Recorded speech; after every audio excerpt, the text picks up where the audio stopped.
Three, two, one. Hello and welcome to episode 278 of Ruse Radio. We are back at it again with a three-time guest, a three-peat, as one might call it. It is who is our very special guest today? Emily, the one and only Emily. Ogle. You know, everybody knows you as Emily. That's your state. You're like Roseanne. It's Roxanne. Roxanne. Emily. Yeah. We're here Yeah. gathered today. We out here. So tell me, I mean, your life has changed so much in the last 6 months to a year. I mean, like, how are you adjusting to change? How does Emily adjust to change? You know, I decided I'm going to start with deep questions, you know. No, that was a good one, actually. And I think that's a good one. First of all, God bless my family and God bless my mom. What I do for change is I call her. Oh, really? When I'm you freaking and your mom have always been close, so we can just talk real quick about the changes that I've went through. I mean, first of all, moved, you know, from Lakeview to Rogers Park, which it doesn't seem like a big distance, but when you don't drive, that's a big difference, you know, time-wise and shit like that. Then, barber school. I work only Saturdays, though. Like, this Saturday, I will work. Because I'm trying to get a car. Yeah. But anyways, long story short, I'm in barber school. So the question was, what do? Call my mom. Every time something's hard, I just call her, and then it happens, and then it's just no big deal. You know? Right. It feels good. My confidence is up. That's what I was saying. Every day you feel something different. When you do a change and you're scared, every day you, like, learn something new just out of that. Like, even, shit, for the last 11 years, I've worked my ass off in restaurants, and then I go into barber school, and even though sometimes we're not doing anything, it's like, yeah, I guess I needed this little bit of them. I mean, I feel like change to me is, it's almost like when I travel and I see a different thing. It reminds me, I feel like it's why I like doing different shit all the time. Like, I mean, talking to different people. I mean, even with the podcast, like, one of my rules is I can't have this, like, you're someone, this is the third time, but I think it's like I have at first I had a 30 episode rule, and then it became a 50 episode rule, and it's just my stupid rule in my mind of, like, I don't want it to be the same thing over and over. So if I'm gonna have the same person on over and over, I have to wait at least X amount of episodes, just because that keeps me meeting new people. And it's just like, you need to see new things and do new things, and if you do that all the time, you'll constantly change and grow just automatically. No, 1,000%. Yeah, like, and you'll grow in ways you couldn't have. It'll be like in ways you couldn't have predicted if you do it right. You know, shows, producers. If you're good, I think if you're a good comedy producer, you don't want your. I'm telling you, on the good ones, it's like. Yeah. You know. Well, because I think I want to say, I can't remember who it was. I want to say it was Victoria Flynn, but she was talking about producing and just like how if you're doing a show so often, it becomes really hard to not do the same people over and over and over again. But that's the whole thing, is you want to feature new people and you want it to be new people, but you also, like, you know, how do you keep doing that, especially weekly? It's kind of impossible. Like, eventually you're going to have regulars, sort of, and it'll become that kind of thing. Like, I just feel like, you know. But your regulars could also rotate. You know? Yeah, that's true. Yeah. Which is very important as well. Like, people go on the road, you know. I go on the road with people, and you're, you know, say I'm opening for somebody. Your opener should change. If I'm a headliner and I'm going on the road and I'm like, hey, I'm going to Indianapolis this weekend, I want you to go. But next weekend, I should take somebody else that I, like, trust, you know, because it just. Something else. Yeah. But they should change. As far as the shows. Yeah. I'm saying sometimes the regulars just get too regular. Yeah. It's the same people every show plus 3 other comics. Right? Yeah, and I think that, like, I think anybody can do anything they want, but it's just one of those things where if you want to have something that's going to grow and get bigger and change, then you have to do that. You have to like seek out new talent, and Right. that I think that's your job as someone who makes good shows. Like if you want to make the best show, that's what you have to do. Hell You have to yeah. pick the best No, I people, agree with and then that. you have to like test new things and see who else can be really good. And like if I feel like it's just boring if you do the same show over and over, even if it's the No, same I people doing the agree. same thing. Like just find new ways to bring new people into it. I don't even be booked, so I agree. I'm just saying, if I don't they get booked have either. I don't get booked on regulars- anything. Right, I don't get booked. This is what I'm saying. If they have regulars that are there, they should have like, if there's 4 regulars and they book 3 other people in Chicago that are great and doing other things, right? Yeah. Then those 4 regulars that they should have another 4 regulars the next week, and 4 regulars, and so Right. they should have a rotation of 30 regulars that they're bringing in instead of just the same 4 regulars and then new 3. Yeah. I mean, it's a tough thing because I think like And then the 4 regulars get 15 minutes, and then they put in a 5-minute new person that might be amazing and great. And A they feature. they do another 15, then they do 5 minutes of somebody that's probably way better than this next 15-minute dude that's in there every fucking week. And then, oh, my bad. I'm Yeah. probably talking too much, but. I think that's where you get this whole like idea of gatekeeping and people. That's where all this comes from. And in my mind, it's just Fuck that. it's whatever. Who gives a It fuck? doesn't even matter. It's just make the best show. Like if you really want the best thing ever, then and you do have these complaints, because I think these complaints, it doesn't. It can be right, it can be wrong. Just make the best show. Just do. If you really mean that and you think that you have these standards that are better than everybody else's standards, then prove it and make a better show than everybody else. That's what I think you could do. And I think like there's even comics who end up like producing. They end up liking producing more than comedy, and they move into producing. So I think that's a big pocket that. I think that's what could elevate Chicago. Honestly, I think like when people say, I think "Why is more Chicago people not?" need to understand the difference in the program. Yeah. You know? What do you mean?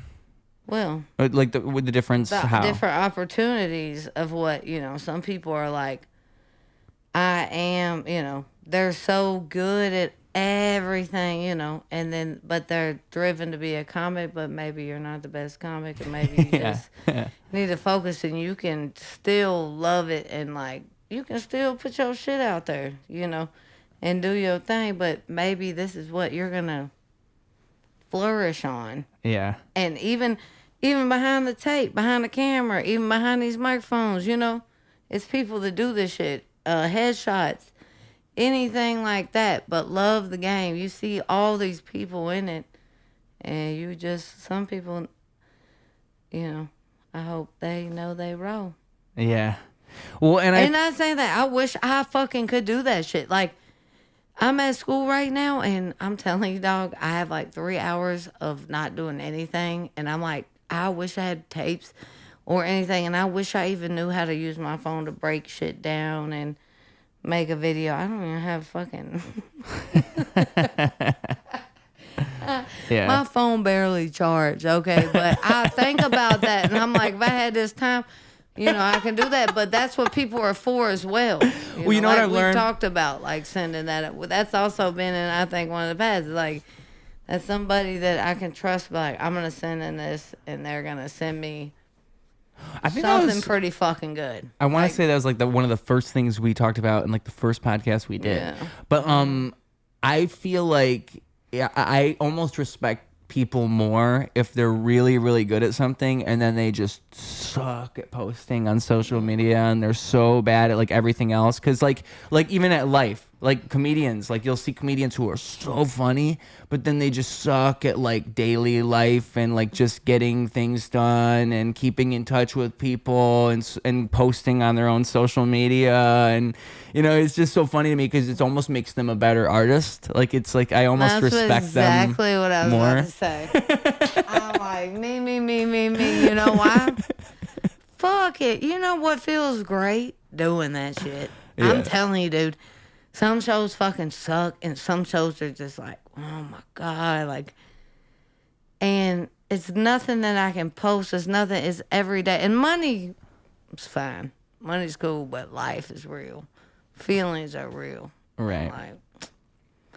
Like, I see a whole bunch of people doing a whole bunch of shit, And I don't think they feel the happiness of it, you know. And I think like performing Sometimes, yeah, is like the ultimate, to me it's the ultimate like release, like truly, like that's why I like doing any show, anything, and I try to make the most of it, because to me it's like that is my moment, and I want it to be a release to and I know I can achieve that because I do that, but it's like, you know, that to me it's so important to me, like it's so important no matter what it is. I mean, that's why like and the comics feel a release off you, because it's like, oh, he's talking about everybody's jokes, and you know what I'm saying? Like, but no matter what it is, right? You know, because like one thing I like to do, callbacks are the funniest jokes ever, so say I'm booked on a show and it's like it's an Easter show and it's Easter, so I'm gonna have to write a rap themed all around Easter now, just for this one show, just so these people can hear me do this rap for this show. And then maybe I could also do the freestyle thing as a part of it too. But like in my mind, those things communicate, so like it's that exact same thing where it's like no matter what the show is, because it could be like a comedy show, like if it's comedians you should know, it's that show. So now I have to do a whole rap about comedians you should know. I should probably talk about the producers that are on that show. I should talk about how long the show's been around, the venue that the show is at, maybe what the stage looks like, because the audience sees that, they understand. Like it's all these things that I can put in this rap, and I want to do it just for that moment. Like I got nominated for the Gazelles, and I got nominated for this other award thing, and I swear to God, I just wish I had won, just so I could have gone up there and did the speech, because the speech was a rap that I had written just for that moment.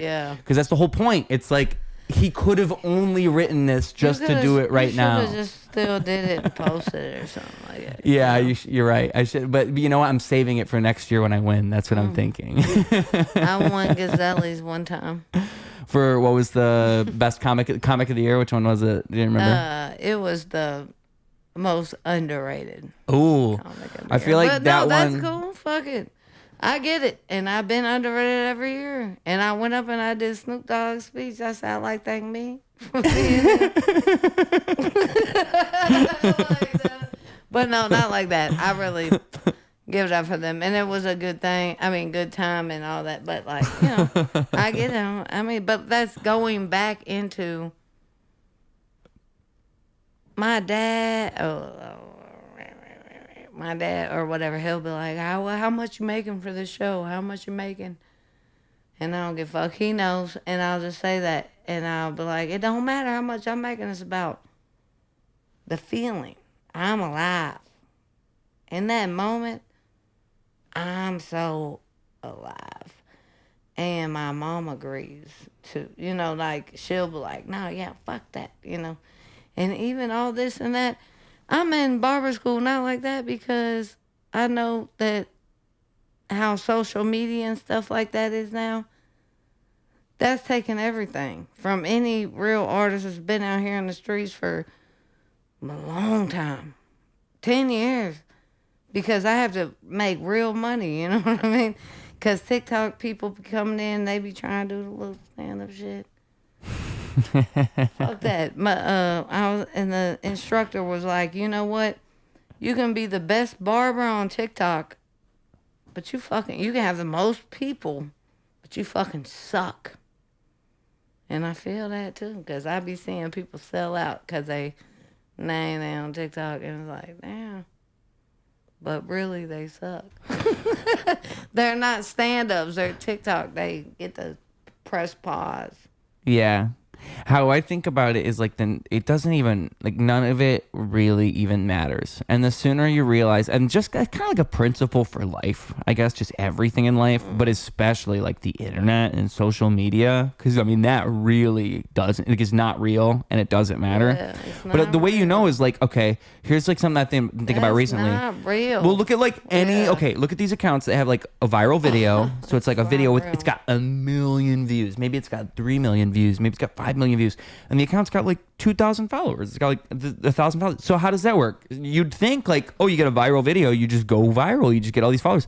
No, because none of it really means anything. It's not like, real. And if it was real, not that sold out room that I do on a Friday, Saturday. It's not.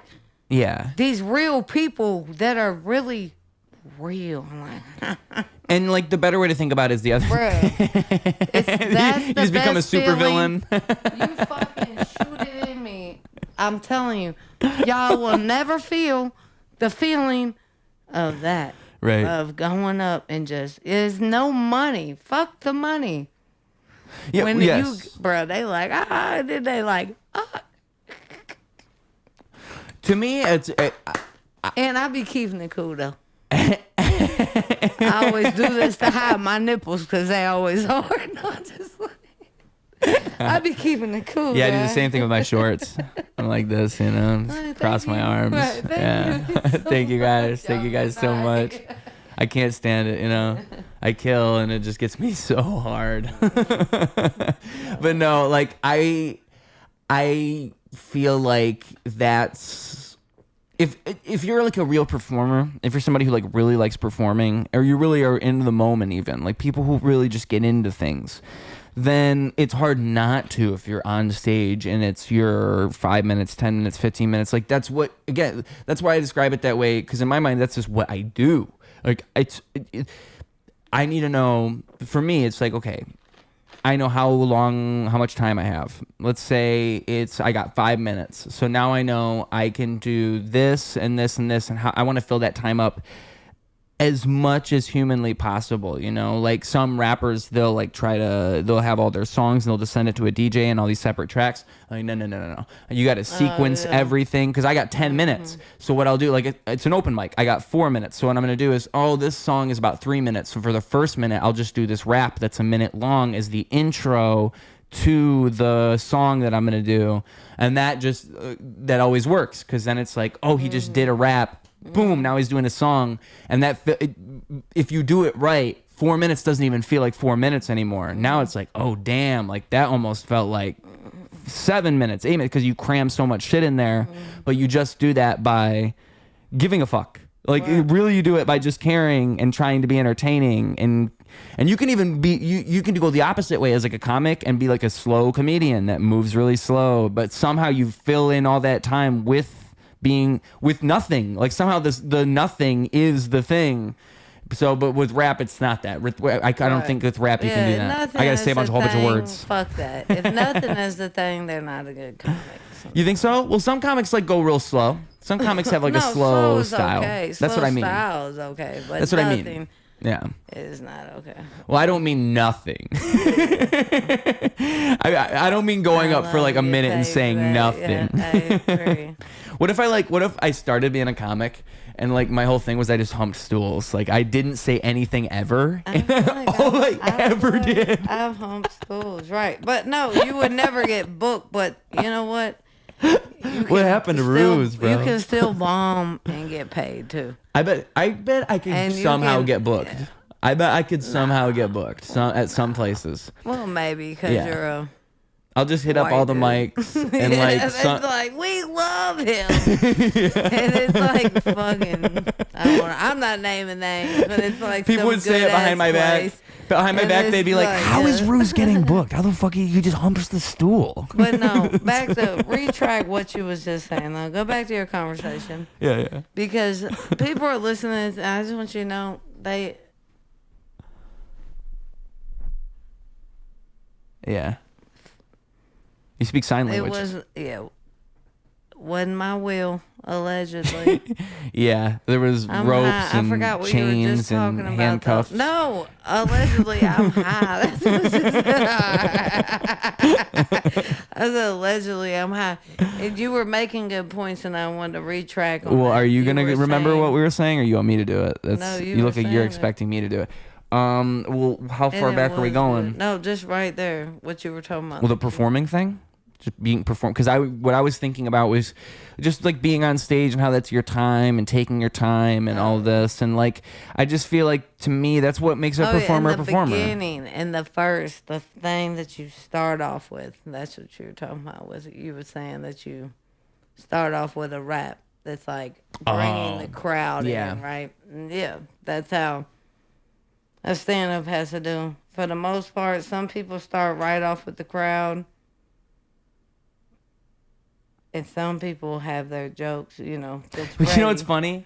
When I go on, whenever I like, I like both. even at open mics, like whenever anything, I like to not say anything or do anything until like in my mind, it's best if I just rap out of nowhere. Right. So it's like I don't say hi guys. I don't say yeah. Like it's like that's what roast battle was each time. Do you have a girlfriend? No. Do you get a lot of pussy? No. If I'm being honest, no. But ladies, come in, right? The problem is, I think what it is like, I don't know what it is. I think I'm just not a lot. But do you ever? I mean, you're handsome. The ladies Put your love hat me. Back for the camera. Yeah, let me turn my. Got hat some back. good. No, you can get. Oh yeah. You mean like Got that? some good eyebrows. Look at him going. I mean, come on. His name's Wyatt. My name is Wyatt. My rap name is Ruse. I'll say That's this. All right. Okay, I'll say Wyatt. this. I'm not off the market. Okay. I think the thing is, deep down, I want my wife, and I think that too. I give off that energy. Well, where's she at? Me too. That's what I'm saying. We should start a new podcast. Where's our wife? Where's our wife? You know what? That would be great. Do you not think I'm a good woman? Ends, I'm in fucking. Well, I'm trying we have to better celebrate when that podcast ends. Like when one of us gets married. This is really Mountain Dew, y'all. That is so funny. No, I did have a couple shots up before I came here. I was coming from school 6, 7. No, it's what happened before we started. I strapped you down and laced your Mountain Dew. Yeah, I don't think. No, I don't think. I think we just got. But no, I really like that idea. Mom. I really like that idea. We can incorporate your mom in the podcast. You know, she'll be here. She would love.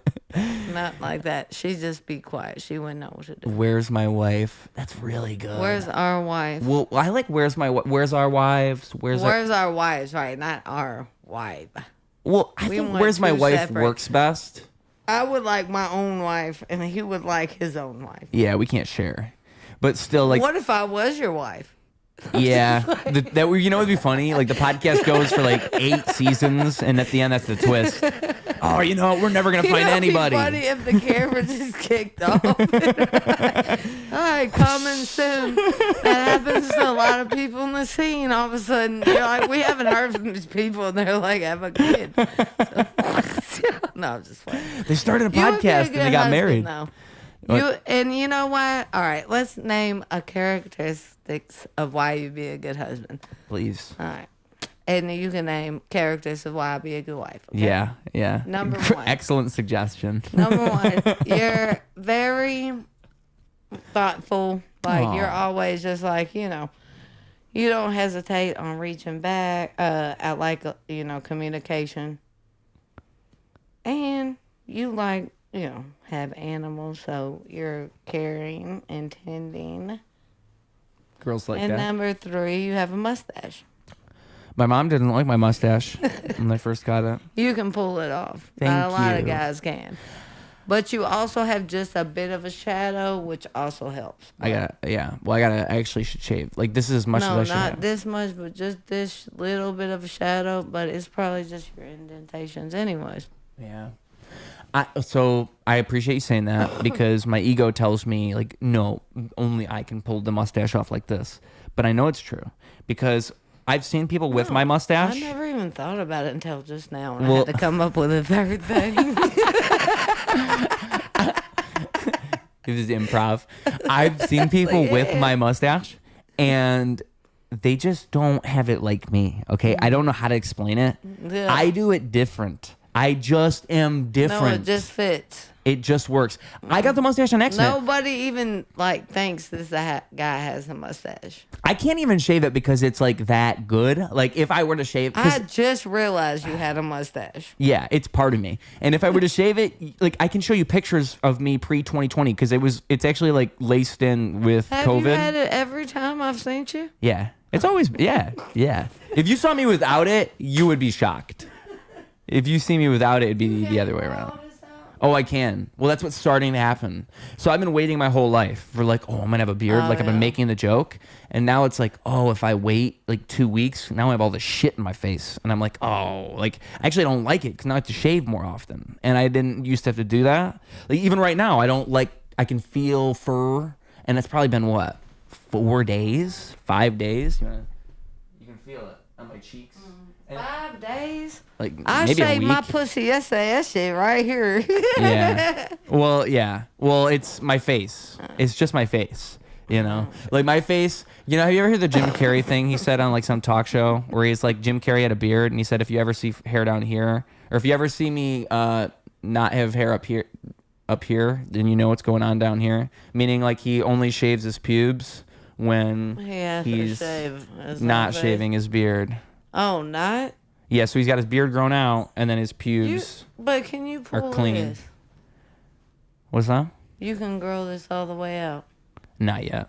That's what I'm saying. I'm getting there. It's Not starting. yet. It's beginning. I'm just at the cusp of it. How old are you? 28 almost. I'm 27. Oh, yeah. 27.7. That makes sense.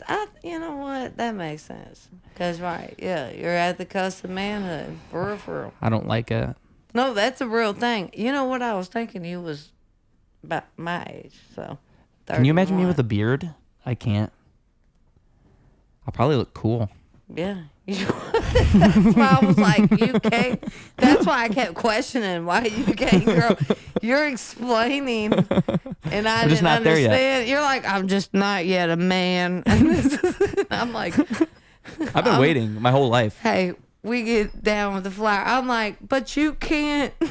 Well, you ever like see those kids in high school who it's like the kid in 8th grade who has like a full on like beard almost. Like I remember there was a kid in high school, at least like my 8th grade, who had a mustache 28? at least, like full mustache and and I'm 28. It's just not there yet. Maybe I'm a late bloomer. Maybe No, that's what it is. that's all right. Is that No. normal? I don't know. Like what's the normal time to get a beard? Because a beard It is. will come in though, and I can see the scrubble, and I can see your line. Oh, I want it. I just want it. I just want have the to just option. grow I don't it even out. really want it. I just want the choice. Grow it out. No, I don't want to get started. Yeah, I have to keep shaving because that's the And thing, then right? You could It pull off thickens. one of those long ones like Yeah, that. and I'd look so smart.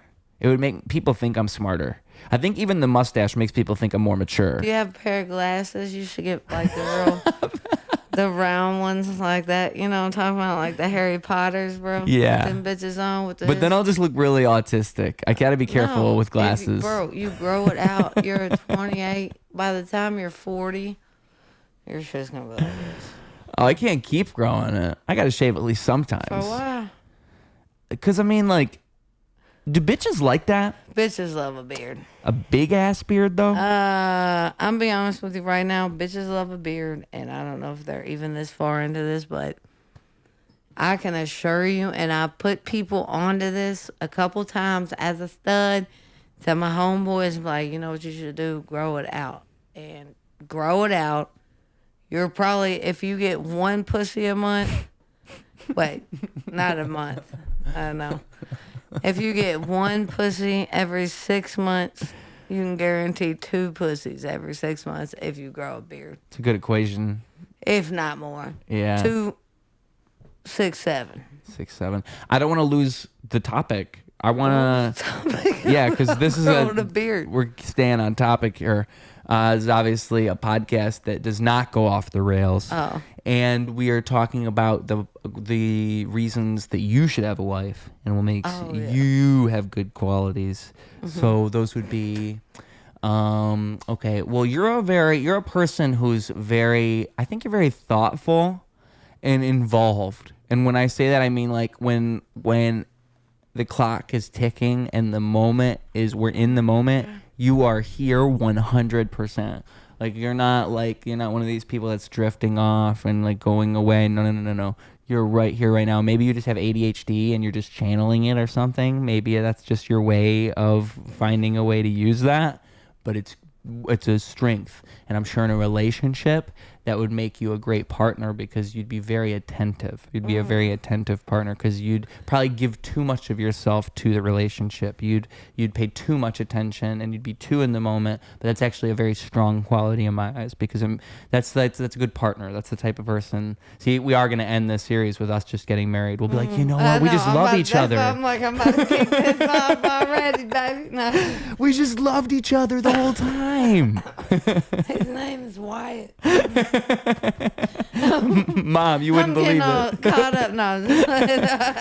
But yeah, so that's a good one. And I mean, that. and I think you're a But that genuine shit gets person. you fucked up. Yeah. Ghetto, don't ghetto. Yeah. Well, what do you mean? Gets you fucked up how? Being a good person. Oh, you gotta be careful. Yeah, being a good person. Yeah. Well, yes. Well, that's the. But not yes. everywhere. Not everywhere. But in life, for the most part.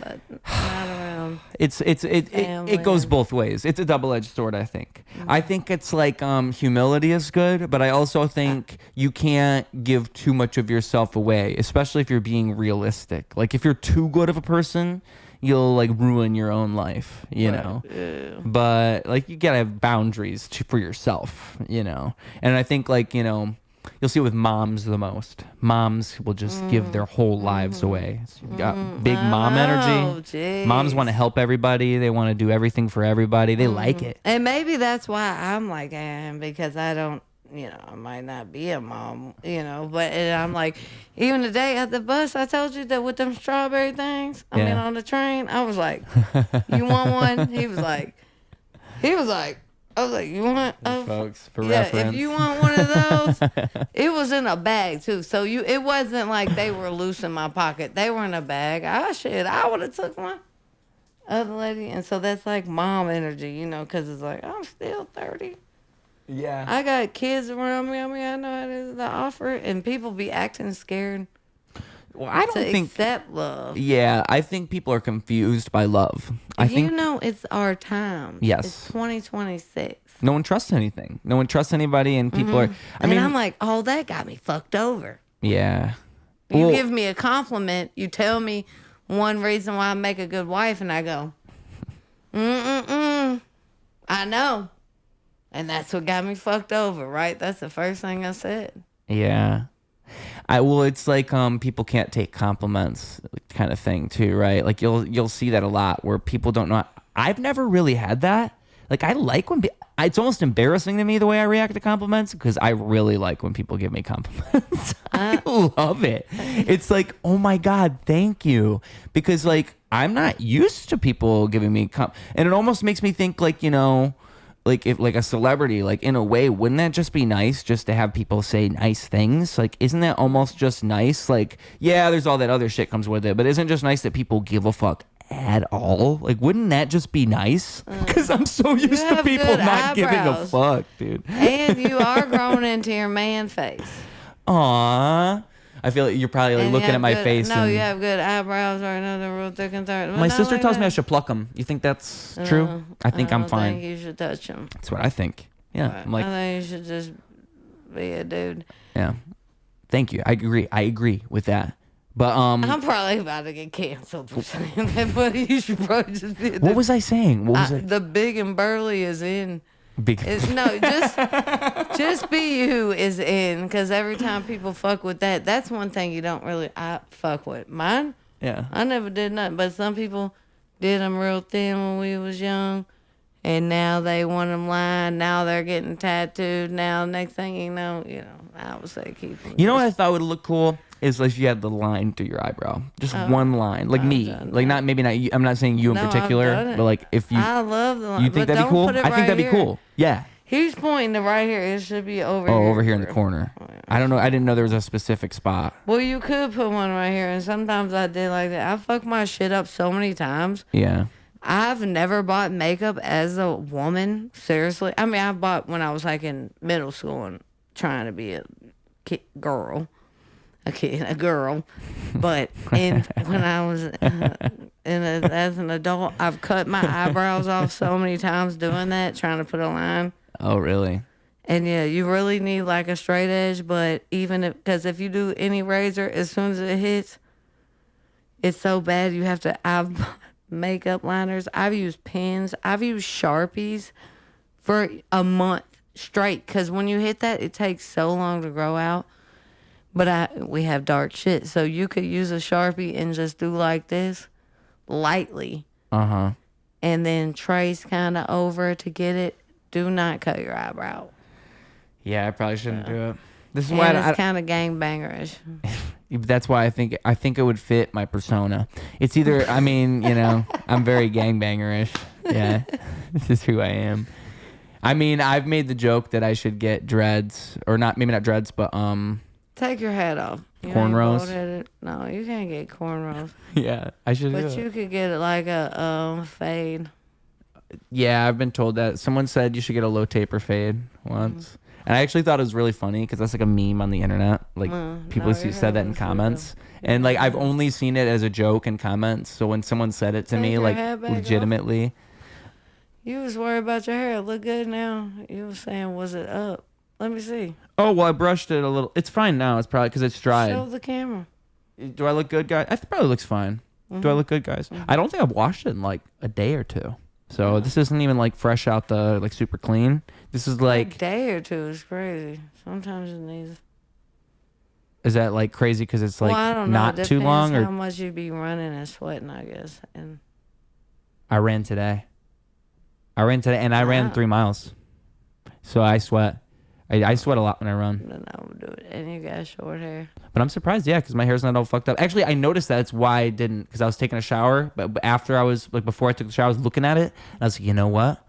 This is fine. I think it's because when I run and I eat things and I drink water, my hair is healthy. Yeah, I think it's like, folks, I truly... And sunlight as well. Yes. If you don't have a hat on, like the vitamins really is the best. And when I run, I don't wear a hat because why would the fuck would I sweat all over my hat? But like I would use a shitty hat. I would run with a shitty hat on. No, me too. Yeah, that I don't care about. I don't run, but like I go, yeah. Because it's sad when your hat's like all sweaty and nasty. But because hats are not as fun to clean. Like hats aren't. You have to clean the hat. You really have to clean the hat. You don't want to throw the hat in the washer because I'm gonna fuck the hat up. So you have to actually like give some TLC. It in the shower. I do it in the sink. I wash the hat in the sink, but the shower could work. And you can just hang it up. You can do that too. Yeah. Just hang it up on the thing in the shower and let it dry out like that. Dude, I remember when I first washed my hats, like when I had hats that I loved, like hats that I wore for years and years and years, and I never washed them. And so I washed them the first time, and that water was so dirty. Like it was crazy. I like it because just all these years of sweat build up in the hats, and dirt and shit. Who knows what it is?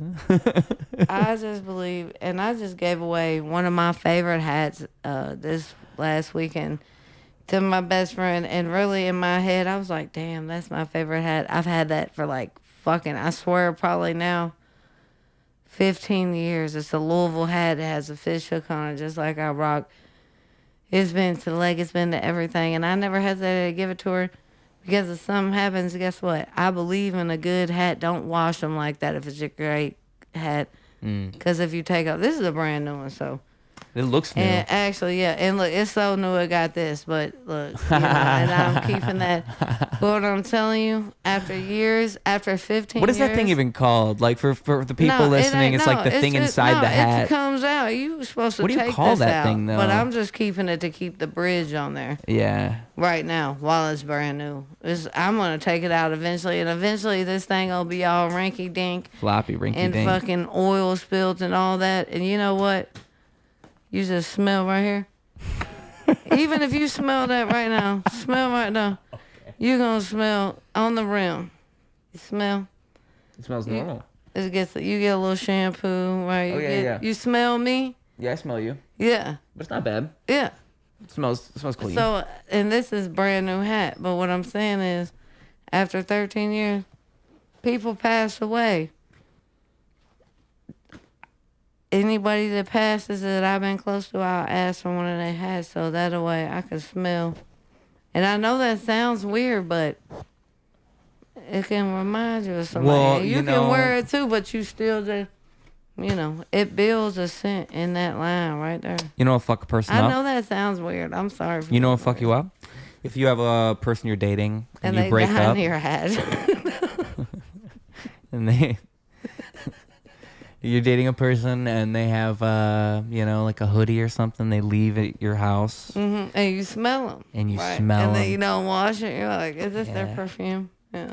Because I remember a girl, I did it for like 4 years. I had something like that. I swear I swear it still smelled like her for at least a year and a half. Like a year to a year and a half. Because I remember I could still smell it and it was still like... man.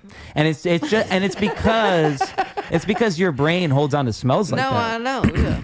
Like smells just mean so much to your brain. Mm-hmm. Yeah. And people, and that's what I'm saying. Yeah, that's kind of weird, but I'm just saying, if, I don't like, think it's I weird. passed away, you know what I'm saying? It's different. I wouldn't.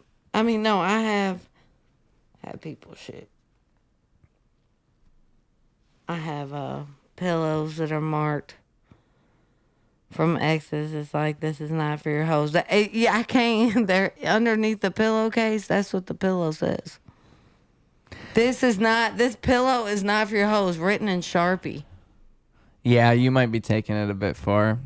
It's funny because I feel like it's going to get to the point where you start like putting stuff in bags and labeling it, Because if you put it in a bag, then it'll actually contain the smell better. Think about it. If you start putting it in bags. I'm talking about I ain't finna fucking put no shit in bags. I'm talking about underneath my pillowcase. Yeah. These pillows my ex got me, and I have tea bags. That's what it says. They get tea bags. This is not for your hoes. They get tea bags. Yeah, but isn't it the Because she smell? ordered me pillows. No. Oh, I thought and you then were when talking she about the came to stay, she wrote on there, these are not for your hoes. They get tea bags. Yeah. Which means the old pillows that have, that look like tea bags. Yeah. Bring a pillow out. Let's see what yours look like under the case. Yeah. You know what a tea bag is? Oh, I know. I know what a tea bag is, I think. I mean, I know what a tea bag is. Like, tea bag pillow. Not a tea bag like that. well, I guess there's 3 then. Because I'm thinking tea bag is like Halo 3, but with like the gamers like poning another gamer and teabagging them. But then I'm thinking that is called teabag. I know, but that is called teabag because you're dripping. The whole reason it's called teabag, like I'm going up and down with my balls in your face, yeah. No, is I know because that kind when of you teabag. droop a tea bag, you do that. You drop the ball, the bag. Teabag, but that was like their joke. I'm trying to understand what your tea bag is because never knew there was a third tea bag that was a pillow. Like, I feel like that's funny. Do you have a pillow that doesn't have a case like this? No. Don't pull it out. You're like, yeah, dude. Look, if you have a pillow at home that you're sleeping on and you pull it out of the case that hopefully you do wash, which is okay that if you have tea bag pillows. But it's when they so dark, and women, we sleep in our hair and shit like that. People smoke cigarettes, sleep, and the pillow's stained. Uh-huh. You never had that? You look so confused. I've never heard of this in my life. It looks like a tea bag. You never dipped a tea bag, and it's white, and then it gets dark. A pillow like this. No. Bro. People in the comments, if anybody's watching this at this point in time, look at the you really need to cut this. Type in the comment. No, this is important. Hold on. And I want people in the comments to tell me, because we about to restart this question because this is serious. All right, is this you serious? Ready? This is on my mama. Rewind. No, I have one shot because I'm about to ask this question. People gonna know. You got to cut this one out. Okay. All right. Question for the people. Question for the people. Go ahead, start it. No, you say it. Start what? What do you want me to start? All right. So a teabag pillow is a pillow that underneath the case is just stained. It's not even got to be stained. It's just normal wear and tear. You could have bought a pillow 6-7 months ago. Girls wash their hair, all that. If they just stained, slobber runs through the cases, all that shit. The actual pillow looks like a tea bag and it's called a tea bag pillow. So my ex-girlfriend took my case. She had bought me brand new pillows, but she had labeled it and said, this is not for your hoes. They get tea bag pillows. Which means if I have a hoe over and I got to take these off the bed. All right. They might not understand that part of that, but.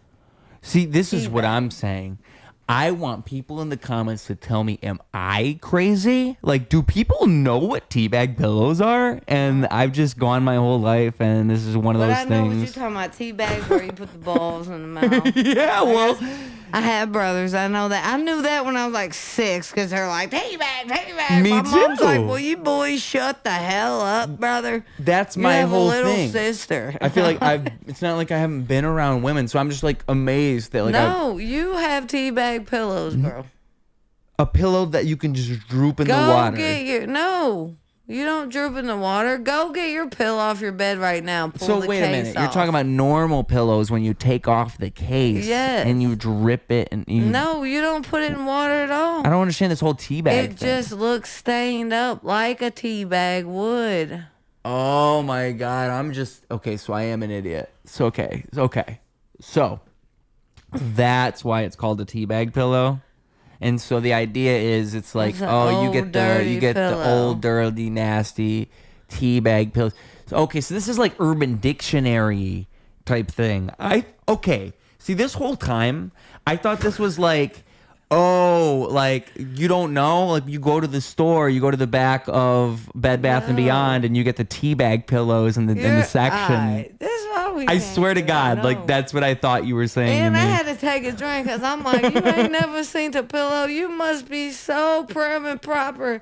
That's when I'm like, go get your pillow and pull the case off.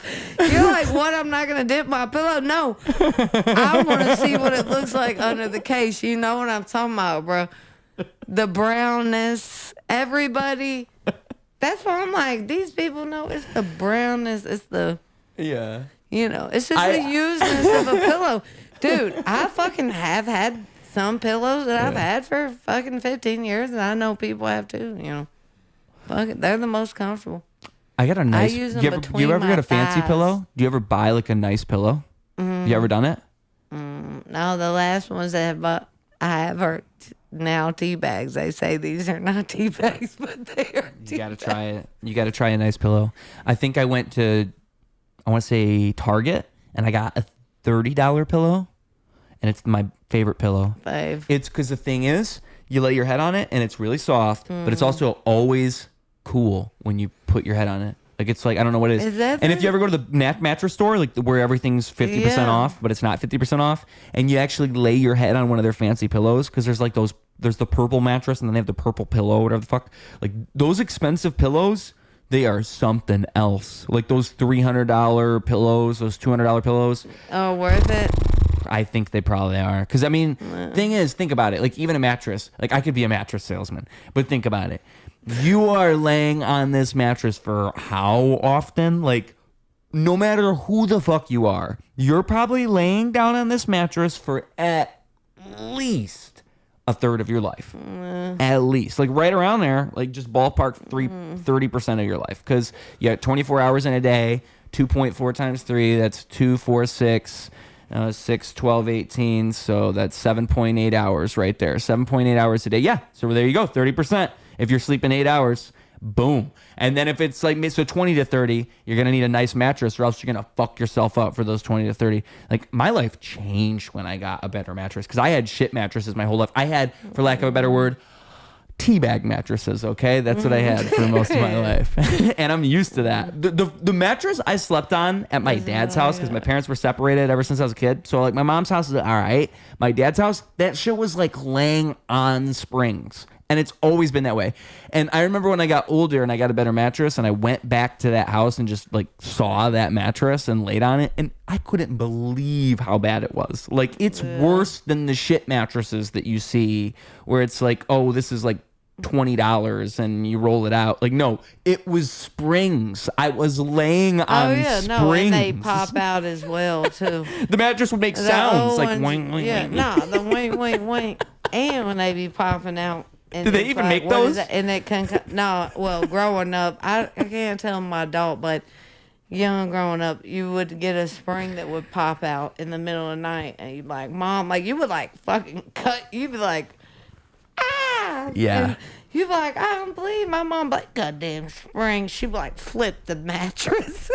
Those mattresses Flip sucked. the mattress. She's like, my dad is bleeding. She's like, go over there real quick, Sam. My dad, flip the mattress, put the, because they come out, they get your ass. Hell yeah. Oh, you could fix it? I never. No, you just flip it. Oh, I thought you were gonna say you it. could flip it and open it up and fix the spring or something. If the Damn. spring hanging out, you just flip it to the other side. That way, it's on the bottom.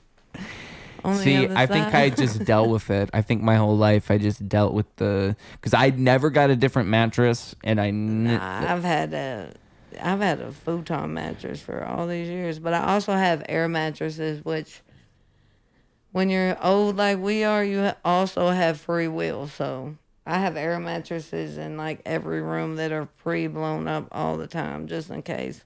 Sometimes I just fall asleep in places, but the older I get, I do it less. My dad used to sleep on the couch like his whole life. Like until he passed away, he would always sleep on the couch. Yeah. Like even when he married my mom, and he married my mom when he was about my age, so like 28, 29, he's still sleeping on the couch. Like that was just something he did. So it's not like when he was older he did that. It was like his whole adult life. He was a couch sleeper. And it just makes me wonder, like, where does that start and why? Because I love sleeping in a bed. Like if you, and I'm talking about sleeping on a couch in a house where you can choose. Like you have a bedroom with the bed, but you also have a couch, and he would always want to sleep on the couch. Like, why? I don't even understand it. You'd fuck your back up. It wouldn't. Was there TVs in the bedroom? Yeah. Yeah. So it's weird. I was just saying, in my house, not only that, he would have direct. Well, let me tell you, no TVs in the bedroom. So my brother, that makes sense. We'd always sleep in the living room because that's where you could fall asleep. And at the end of the day, and then my brother shared rooms. So, and maybe he just likes to sleep with his mouth open and didn't want his wife to roll over and be like. Yeah, maybe. But the thing is, he did it for his whole adult life. Even when he's not with a wife or anybody, he just did it. And the other thing, like, I think it's just habit or something. And the other thing was, to add insult to injury, not only was the TV in the room, he had the cable set up to where, like, if it's on in the living room, it's on in his bedroom. It's the same shit on the TV. You didn't have to, like, fucking find the channel or nothing. It's the same on both TVs. Right. Because that's how DirecTV was. Kids, if you don't remember. Like you could have two separate like streams of DirecTV, kids. I mean, there was like, I don't even have internet right now. I mean, what would be do you ever have AOL? Like, did you ever have like the first touch of internet? Yeah, where you had to unplug it from the wall to the phone to the computer. Yeah.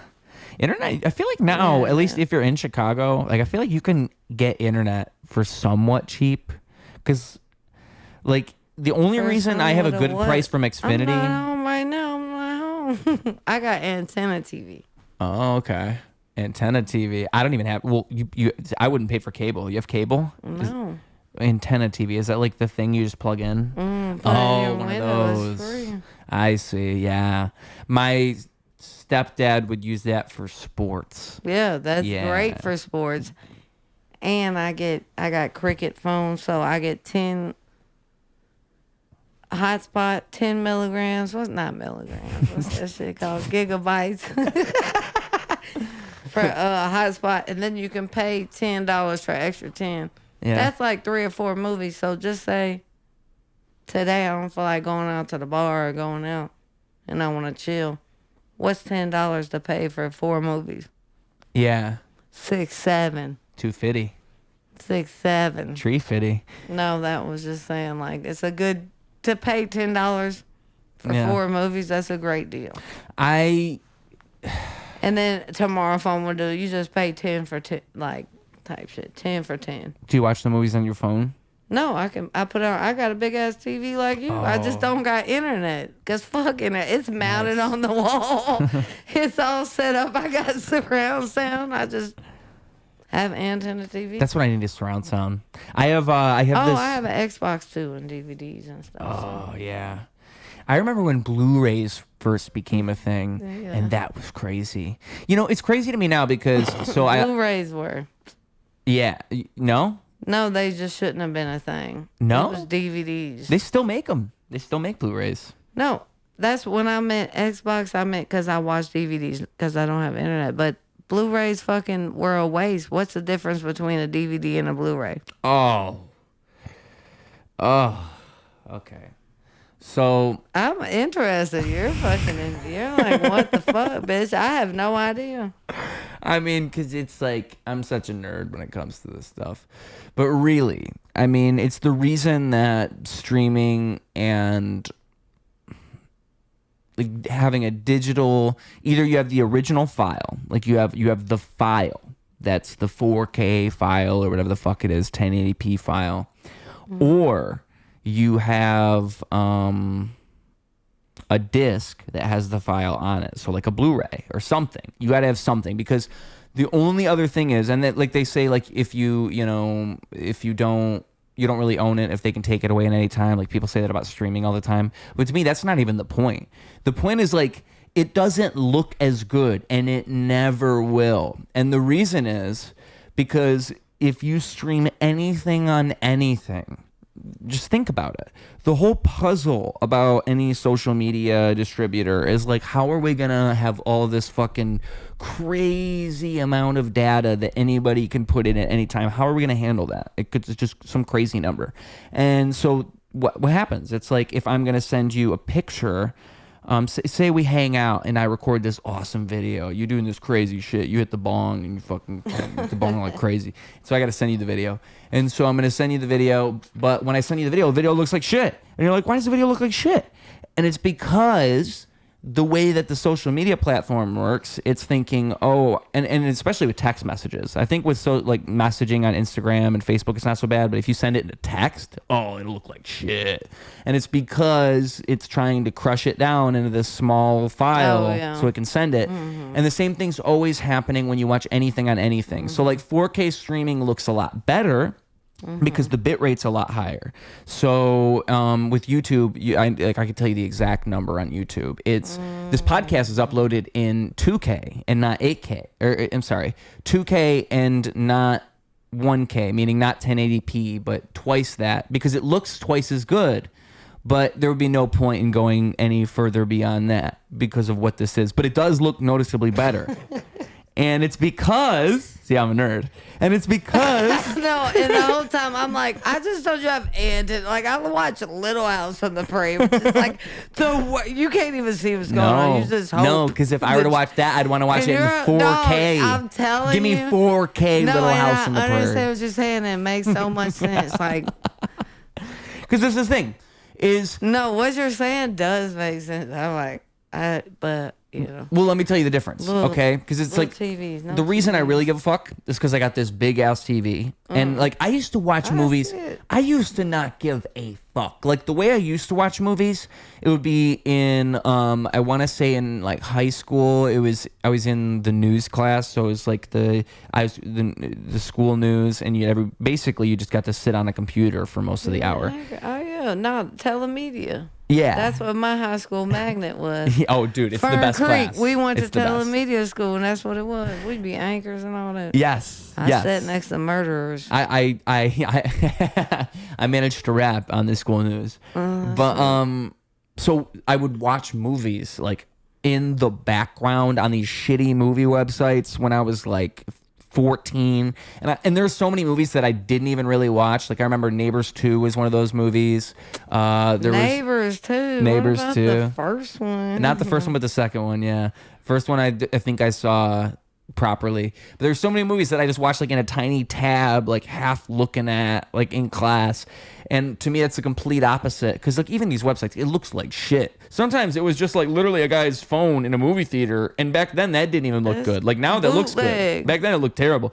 So there's some novelty to it. Bootleg. Yeah, bootleg. Yeah, shout out bootleg. But you live in Rogers Park on Morse. My bad. I ain't gonna say the exact thing, but you don't know what a bootleg is? Oh my God. It was this big. I only watch DVDs. I buy a DVD right now, pull it up on this big ass screen, put it in my Xbox, put it on, thinking I'm watching The Proposal with Sandra Bullock. Put that bitch in this big. But this is the whole point I'm making. Is now when I watch a movie and it looks amazing, it's like the best possible quality I could have ever seen the movie in, I can't even imagine. And the thing is, too, it makes me think that used to be the standard. Like, that used to be normal. It used to be the case that, like, in the 80s or the 90s, you would see a movie in the movie theater, it would look really good. And then you would never see it look that good again. Ever. Like, there's no Blu-ray. There's no, like, maybe you'll see it on TV, but it's not going to look that good on TV. It's going to look okay, but it won't look like it did at the movie theater, because at the movie theater it was fucking HD blown up. It looked amazing. Nowadays, we can all see stuff in you HD. had everything else around you to make it that moment, to make it that feeling. Well, you know what? You're worried about the picture. That's not what you're worried about. Yeah. Also, you're with your family, your mom, whoever the fuck took you. You got some candy you done snuck in. You got cheap tickets this Tuesday. Your mom's happy. She got you extra snacks. Feel me? Yeah. It's everything else that made it feel like that. I even think, like, in that book there, The Power of Myth, it's Joseph Campbell, and he's fucking awesome. He's like, he basically created the whole idea of the hero's journey, and, like, he said a bunch of stuff about mythology. But there's this idea that, like, the movie theater is kind of like this religious place, or at least it was, where it's almost like a church. Like, people would gather and they would all experience a movie together, and it was like a church. But especially in, like, the 70s and the 80s, when it really became big, like, people nowadays could never even understand what, like, Star Wars was and what all these big crazes was, like Jaws. People wouldn't don't even understand really know. live entertainment. That's still a sense of live entertainment. Yeah. Because you're sitting right there, and when somebody laughs, everybody's like, oh, it's okay to laugh because this is very funny. Yeah. Same thing in the shows today, because everybody's behind their phone laughing, so. Well, I've heard LA crowds are particularly bad in the sense that they are all that there's this idea that, like, they don't want to be seen laughing at something that might be hypocritical. Yeah, or that could be like, they're all worried about perception. So, what if someone sees me laugh at this? And I've just heard it's worse in LA for comedy than most other places, because you have that whole influencer. I'm trying to get a following. I don't want people to see me laugh at this more than anywhere else. And especially, like, imagine, like, a house party in LA, like those types of gigs. Like, I could only imagine. I went out there for just one weekend, and it was like a Halloween thing. I don't know what was going on, but it was all right. Well, Tim Dillon has a really funny story about performing at one of Whitney Cummings' house parties. And it's just, that's the exact example of what I'm talking about. So it's like, because Whitney Cummings is she's funny, and she finds a way to, like, walk the line of both of those circles. And so if she brings in, like, a Tim Dillon, and she'll have, like, all these YouTubers at this party who are the people I'm talking about. They're all, they're just trying to have a good night. They're worried about, like, what so-and-so might think of them. And then Tim Dillon goes up and just starts, like, talking about, like, rapists and pedophiles in the government. Yeah. And these people don't know what to do. They don't even know how to react to something like that. So it's just awkward. And to me, it's funny that people are worried. Like, I don't give it's funny because I don't give a fuck. I've never had that in me, and I've never given a fuck what other people laugh at or think about anything. And so when I see people care, I'm just like, oh, I guess people are like that, because I don't give a fuck. And I guess I just assume everybody's like me. I guess I assume everybody doesn't give a fuck like me. Well, no, but different arts and different things, Yeah, I would say for sure. With different arts, like I feel like. And different things. Well, I feel like it's one of those things. If you're at a comedy show, you kind of have to be ready for anything. Yeah.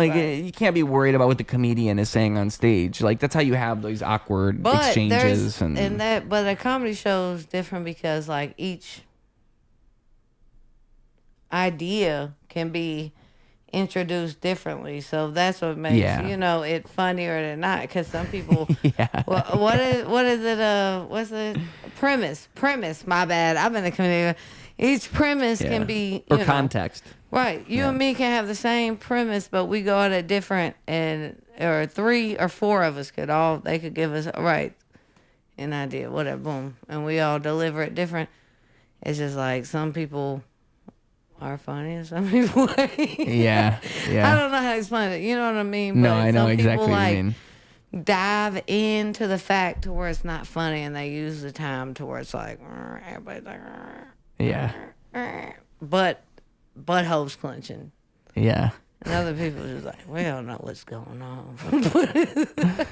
Well, I've noticed that some comics, it's like they don't want to be booked on certain kinds of things, and so they'll That just makes kind of no do that sense. on purpose. Well, I think it makes sense in a sense, because it's like, okay, do you think, because I can see both sides of this, where it's like, I think to be a great comic, to be a great performer, you should probably just be able to do anything, like to be able to take any opportunity and just make it your own and do your best, no matter what it is. You should be able to do that. But I also think that it's up to a booker, it's up to somebody who books a show to know better and to not book certain people on certain shows, because you're actually kind of putting a comic in a bad position when you do that.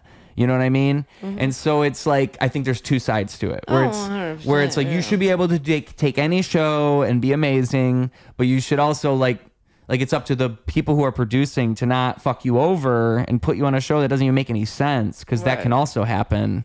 But like, because I feel like some shows, it's like, how are you gonna make something out of this? You know, or even just like a venue, like you'll see comics who are like controversial. They'll come to the city. A lot of shows that like are working on putting new acts out every, so they have a weekly show. They try to put new people on them every week.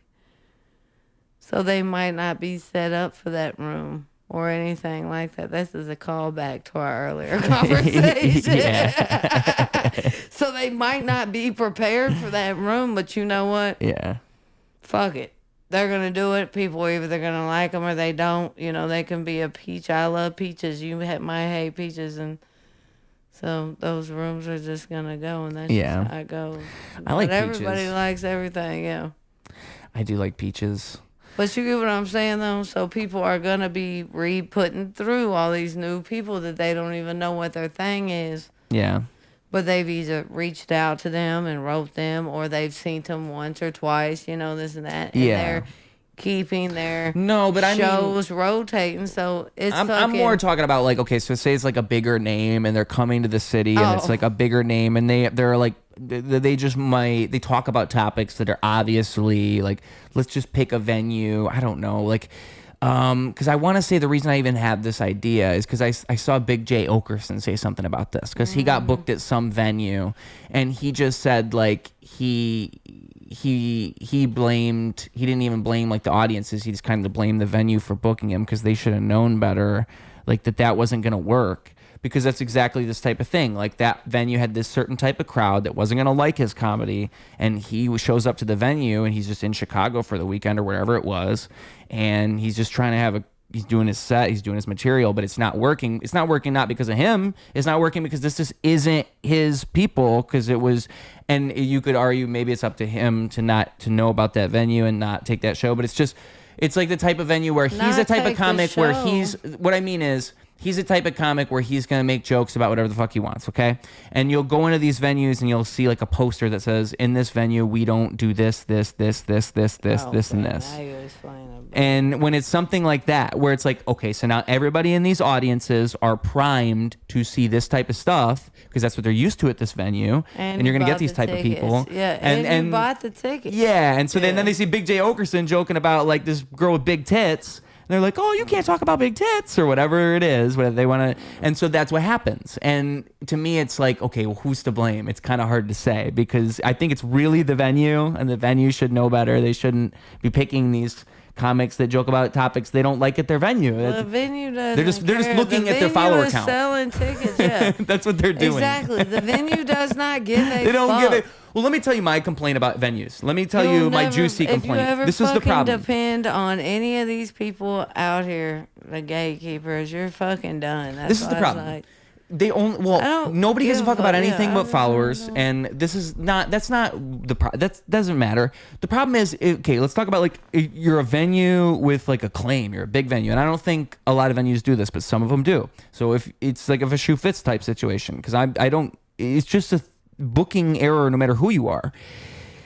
If you are going to have like a big like YouTuber or a big like social media person, a big like someone like that, and you're going to give them time on a stage at a comic club, that's whatever. But if you give them like a weekend show, like if you give them like the weekend, you're going to start to ruin your own reputation as a club over time. And I think that's crazy, because even if you sell it out, even if it's a guaranteed sellout and it's going to be, this influencer with all these followers and they're in the city and they're down, and you can, monetize it and advertise it and it all goes great, it's going to ruin your reputation as a club, because people like you, as a curator of good comedy, and all these casual people aren't going to keep buying tickets, because they're going to show up to one of these. It's a Friday, it's a weekend. They're used to going to a Friday night comedy show. They're not thinking about these casual people. They're thinking about they're just thinking, how am I going to sell tickets tonight? They're not thinking long term. And that's what drives me nuts. It's this idea that we want to sell tickets. Art is dead. Yeah, and it's the commodification of art. It's how can I make money off art? Money. That's what you keep saying, is money. You said money like 50 other times. Make the best comedy club. Make the club that has the best comedy.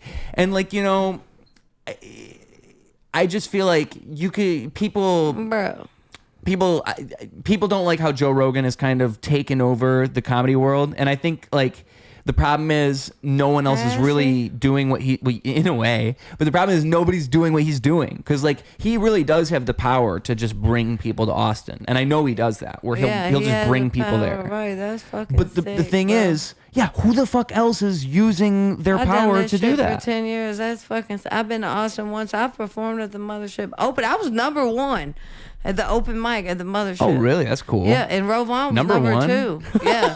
Oh, really? I just swear to God. Happenstance? This was we knew some people, you guys signed and they up? were like, they were like, come here, and I was number 1. That's at really the cool. Open mic. Yeah, they took our phones or put them in the things, and then as soon as I went off, they went to escort me off, and I'm like, I gotta wait for Rovon. Yeah. We're in Austin, Texas. They're like, you gotta go right now. And it was like, I don't know. And then the girl made a joke, the host. She said something about June 12th or something. What's the one that the where they ran into the damn octagon? What's that shit called?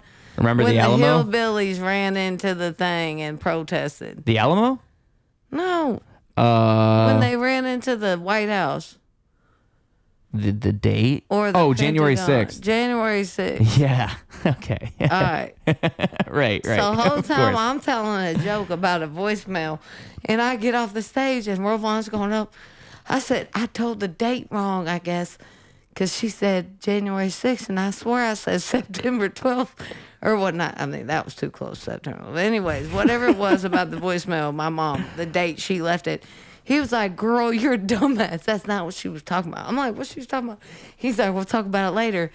Boom, he went up. They escorted me. I said, can I just wait for him at the Mothership? They got our phones and everything. How am I going to get a hold of him?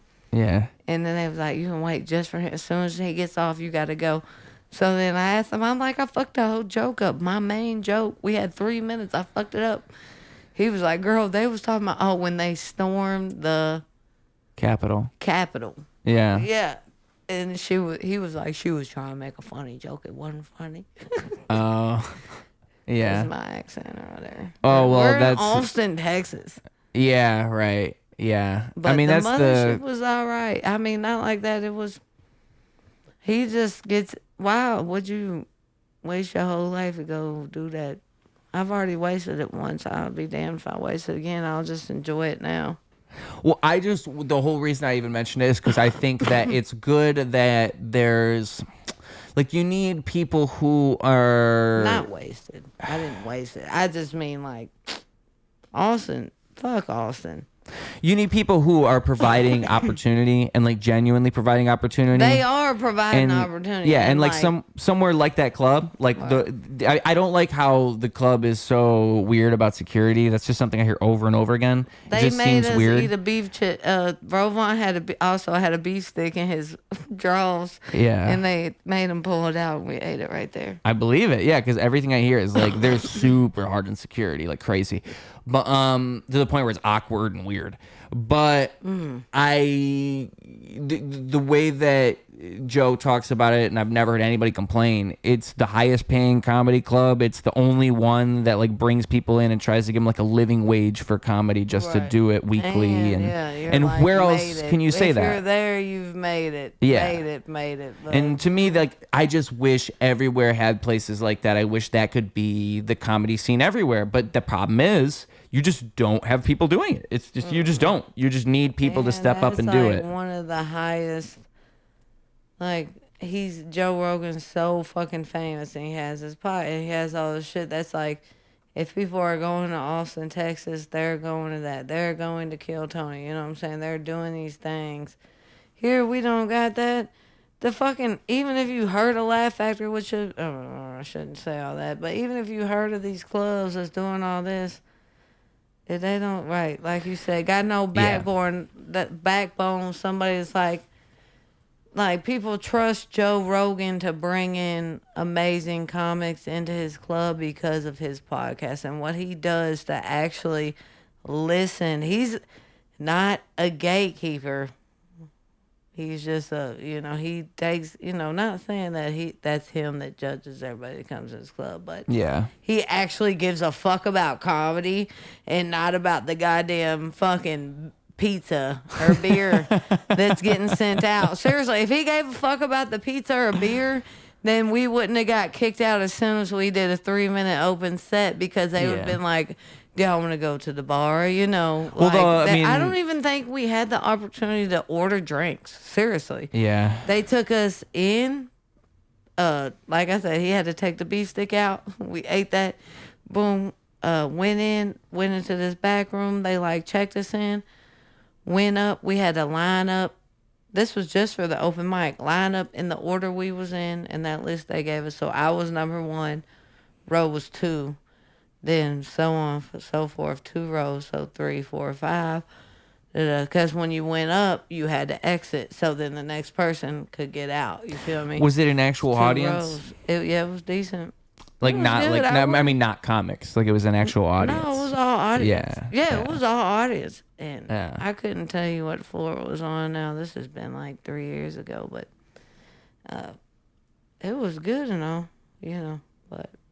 Interesting, because I mean, like, I feel like you can tell he wasn't worried about the money. His club wasn't worried about the money. He was worried about the talent. Yeah, and I feel like it's like the gatekeeper thing and the Joe Rogan runs the comedy scene thing. It's like, okay, then who else runs anything? No, I like, said that's he what I'm wasn't saying. A gatekeeper, like, no, but I'm saying even whether or not he is or isn't, like, who else is doing anything for comics? He cares about a lot of people. I mean, but I'm saying even if you're the person who's saying that he is, it doesn't even fucking matter, because who else is doing it? Nobody. Like, nobody's doing it. There's no person that's out there saying, let me give you opportunities. People that are there ever that moved to Austin. Yeah. Well, they're all in Austin. Drop in. You probably have a better chance of just, which I don't have money at all. If I had money, I would be up there all the, I could do more. I don't have any money. The only money I have to go to school right now and try to make more money to get a car, and that's all I can do. You know what I'm saying? Yeah. But if I had the money like these folks, you don't move to Austin. You just drop in. Right. And get good and drop in. And then that's when you're going to hit. I mean, you can live up there, but, I mean, come on, bro. That shit sucks. I don't think I would want to live there. Yeah. It's so hilly. Yeah. Austin is a bitch. I like Chicago for a reason. Yeah, I don't think you could drag me out of the Midwest. Honestly, I think I'm stuck here forever. I think that's probably how it's gonna go. But I'll visit everywhere. I'll drop in everywhere else. LA's dope too. You've been out there? Oh no, but it's got to be perfect. I just have to imagine like the weather and it's just beautiful. Not like fuck any scene, fuck all this. Yeah, just the scenery and just the experience of stepping outside and feeling the sun and having it be nice outside all the time. And that must be nice. It's just different, all the lands are different. Everywhere in the United States. I wish I could try to get out the U.S. one day. Yeah. Well, what's the country? No, I've been out a couple times. What's like the one you'd want to visit? Like a place you haven't been. If you could pick any place to visit. I feel like mine's Egypt. I feel like if I had to pick, I think I'd go Egypt's Egypt. cool. Just to see I gotta see the pyramids. I gotta do I that. don't know. I guess Paris. Paris? Not like that. Only because Egypt is cool, and I don't even think about out. But I want to see Paris the is thing. good. What's Eiffel that Tower? called? Eiffel Tower, yeah. Yeah. Because I don't know too much about. You know the outside origins of the Eiffel States. Tower? Perry. It was a art competition. He built it for an art competition, and then they just kept it. I'm pretty sure it was something like that. That huge one. Yeah, that's why he built it. It was just some art competition, and he's like trying to build something huge for the competition. I think he won. Pretty sure he won the. You know, it's funny. Like some people, I've just learned you don't get them high. Like some people in particular, I won't say names, but you just don't get them high. No, there was some multiple times when I'm trying to listen to you and put pieces together, and I'm like, I can't fucking even understand what is he saying? When you were talking about the movies and Blu-ray, I'm like, I'm so fucking confused. You know what's mind blowing? People probably don't realize how high I often am. Like, I'm really good at keeping everything straight while I'm high. It's actually like one of my talents. Yeah. Because I don't like drinking, because drinking, that's a lot harder to do. But like with weed and with like mushrooms, and I don't really like doing mushrooms in like a social setting or anything. I'm talking about like just by myself, or if I'm like conversing with someone, like I can get really high, but I can still like keep track of what's going on. I'm really good at that. Where it's like, that's easier said than done, folks. Like people don't realize how hard that is, because it's so easy to get high and then to just kind of lose it. And like to me, it's like, oh my gosh, the I'm almost challenging myself sometimes. I get unbearably high, and then I'll like turn on a camera and a microphone. I'll be like, all right, go. Like I like to write music when I'm really high too, like super high. Are you like that with jokes? Like you like to get really high and write jokes, or you want to be sober? I'm the opposite. Oh, No, I like to be high. cannot. I'm both. But. Well, no, I write jokes high, but before I go on stage, performing that's is where different. I fucked up here, because I don't smoke before I go on stage, because then I start mumbling, not making sense. Since it says ramble, I ramble, which is when I have a couple drinks, I'm better off. And what you're saying is mushrooms and weed, because you're probably more antisocial. Yeah. When for me, whenever I'm out, like it's like, and I don't mean this in a cocky way, people are like wanting to talk to me and shit like that. Yeah. So if I'm high, if I'm off work or off stage, I can be high and be social. But if I'm on mushrooms, hell no, you might as well lock me in the closet, because I'm like, everybody's the cops. But like that's also, a couple drinks never hurt no. Like when I'm on stage, that's like my go-to. But yeah. Really, I shouldn't do any of it. But weed, I mumble, and I'm like... Have you been Boomhauer. sober? Like if you went full nothing, like just no weed, no alcohol? On stage? Just in general. Like have you done it for a prolonged period of time? Oh, yeah. Hell yeah. When's the last time you did it? I did that shit for like 19 years, something like that. Right.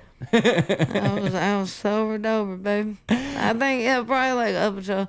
I don't got like that long. 19. That actually kind of blows my mind. Mm-hmm. I think I was sober for at least 13 years. Oh, my you life. mean, you said completely sober. Like, I thought you meant like...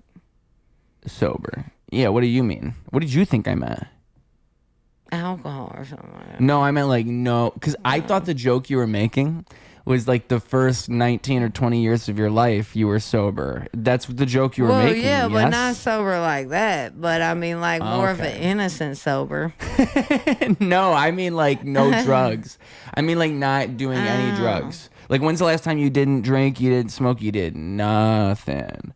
Like you actually did no drugs and you were just sober Emily. Like when's the last time? Because like I'm a different me. If I just stop doing everything, I become a different me. And I like that version of me, but it takes like there's an adaptation period. All right, there's a hump I got to get over before I get to that version of me. It sucks. Like if you're, because for me it's weed. I don't really drink, but I smoke weed. If I stop smoking weed, if I stop cold turkey, oh my God, like that's I'll get emotional. I start getting emotional about things. And one thing I noticed, one little quirk about me when I stop smoking weed, I'll start like remembering songs, and I'll get songs stuck in my head more often than when I smoke weed all the time. And I have no idea what that is, but I know it's a fact. Like if I'm sober, I'll want to sing songs and I'll have songs stuck in my head. But when I'm high all the time, that doesn't happen. Fucks you up. And I think it's because it's like when you're high, you're always coming up with new shit. And right. You're always getting entertained by new things. And when you're sober, your memory's better and you can remember. And you're cycling through things more. Right. So, and it's all for better or worse. Like I love marijuana so much, but I also actually love being sober. And I really love how I feel after I'm sober for a long period of time because I always sleep so much better. I think in a linear way. That's the best way I can describe it. My thoughts like go in a straight line. Right. Because I'm so used to doing this all the time. All the time. I'm always doing this. And I like doing this. It's what makes me good. And it's like a coping, it's a coping. So, sadly, yes. I don't like to say that, but not yes. like that, but as it's soon true. as I get out, even like, now I'm like, I'm at school, like, I can be better than I was, but as soon as I get off, I'm like, dude, I think I have an oral fixation. I just love smoking things. Well, and like if you give me a vape, you can fix that with coffee and shit like that as well. But even like, that, not like that. But you ever tried quitting coffee? Sober? You talking about some shit, bro? I ain't been sober since I was probably like, for a long period of time. As far as weed, I've smoked since I was 11 years old. Cigarettes too. Oh, and so you never quit weed? Sick. Yeah, I know it's sick, and like that makes me feel bad because I know my mom will watch this, but she knows. You know what I'm saying? I just gave up. Like she really fucking knows. So it's like, but now that I'm about to be 31 in a month, that's 20 years ago, and I'm like, yeah, what a fucking piece of shit. Like if I ever had a kid, hell no. But that's just how it was. And let me just tell you, you'll be amazed if you stop smoking weed for a long period of time. You will be amazed. That's like because you're probably thinking like, oh, it can't be that big of a deal. But I remember the first time I stopped smoking, because I have smoked weed consistently since probably middle school, right? Just consistently. Right. 11 is middle school. That's 6th grade. Yes. And so I just don't even think about it. I'm just always smoking weed. It's always there. And so I remember it was when I broke up with this girl I had dated for 4 years. We were so close. We break up and she means so much to me. Fuck her, but I love her deep down. Fine. We love you. We break up and I remember I stopped smoking weed right when we break up and I couldn't sleep. Like it fucked with my sleep. And I remember thinking like, oh, I'm so heartbroken. It's fucking with my sleep. And then a year and a half later, I stopped smoking weed again, like for the second time in my life. And it fucked with my sleep again. And I realized, oh, I wasn't heartbroken. It was the weed. It was the weed that fucked with my sleep, not this girl. Depression. Because I had never experienced insomnia before, except when I stopped smoking weed.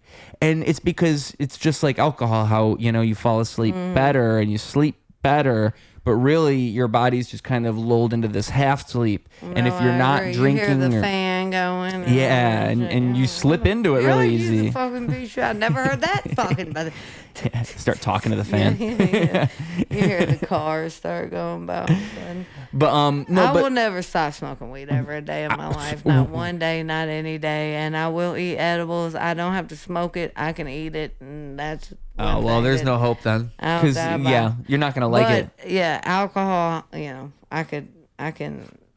Be better on and do better. If you stop smoking weed, you'd probably be the Grinch. You'd be the Grinch for like weeks. But no, But can I tell you one thing? I am like I don't even smoke it at school either. You know what I'm saying? Like because I know my boundaries. I know when it's right and it's wrong. But at the end of the day, as soon as I'm off any type of work, check my background.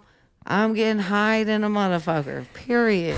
Can I tell you the one thing that always makes me not want to smoke weed? It's the only one thing. Because, I love weed so much, but I have never had dreams that I've had. Oh, yeah.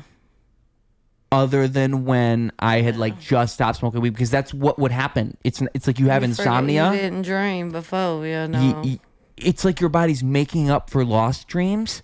But like, so I would have insomnia for like a couple days to a week, and it'd be terrible. Like I'm talking, I didn't even know what that was, and I'm laying in the bed for hours and hours, and I'm like, I'm seriously just not falling asleep, and I'm laying there, I'm just waiting. I would even take a bath, get out of the bath, like maybe that would work. Sometimes it Drink didn't. some milk. Yeah, there's all kinds of things you could do, but if it's true insomnia, you're just fucking stuck there. So, and eventually you'll fall asleep. If you just wait, you just gotta keep waiting. Like it's torture. I feel bad for people who are afflicted with that just naturally all the time. I can't even imagine. I was gonna say it's a nightmare, but that's kind of ironic, right? But yeah. So I would have that, and then I would have the most realistic dreams. It was like they were realer than real life. Like I can't even explain it. Like it was like I felt the dreams in my spirit. Like I was like, I want to fall back asleep so I can be back there, because that was closer to reality than this is after I woke up. Because it was just, and I think what it is because, you know, your body needs dreams, and you need sleep. So if you wanted like a scientific, logical explanation, I mean, because I do think it's more than that. But I think if you wanted the scientific, logical explanation, it's probably that your body's making up for all this lost, you know, when you're sleeping, your body's kind of recycling ideas and recycling everything and trying to get ready for new things. And it's just your body's natural way of preparing and like hibernating. And so I think it's my body doing that, but in like hyper speed. And so that's why my brain interprets it as super real.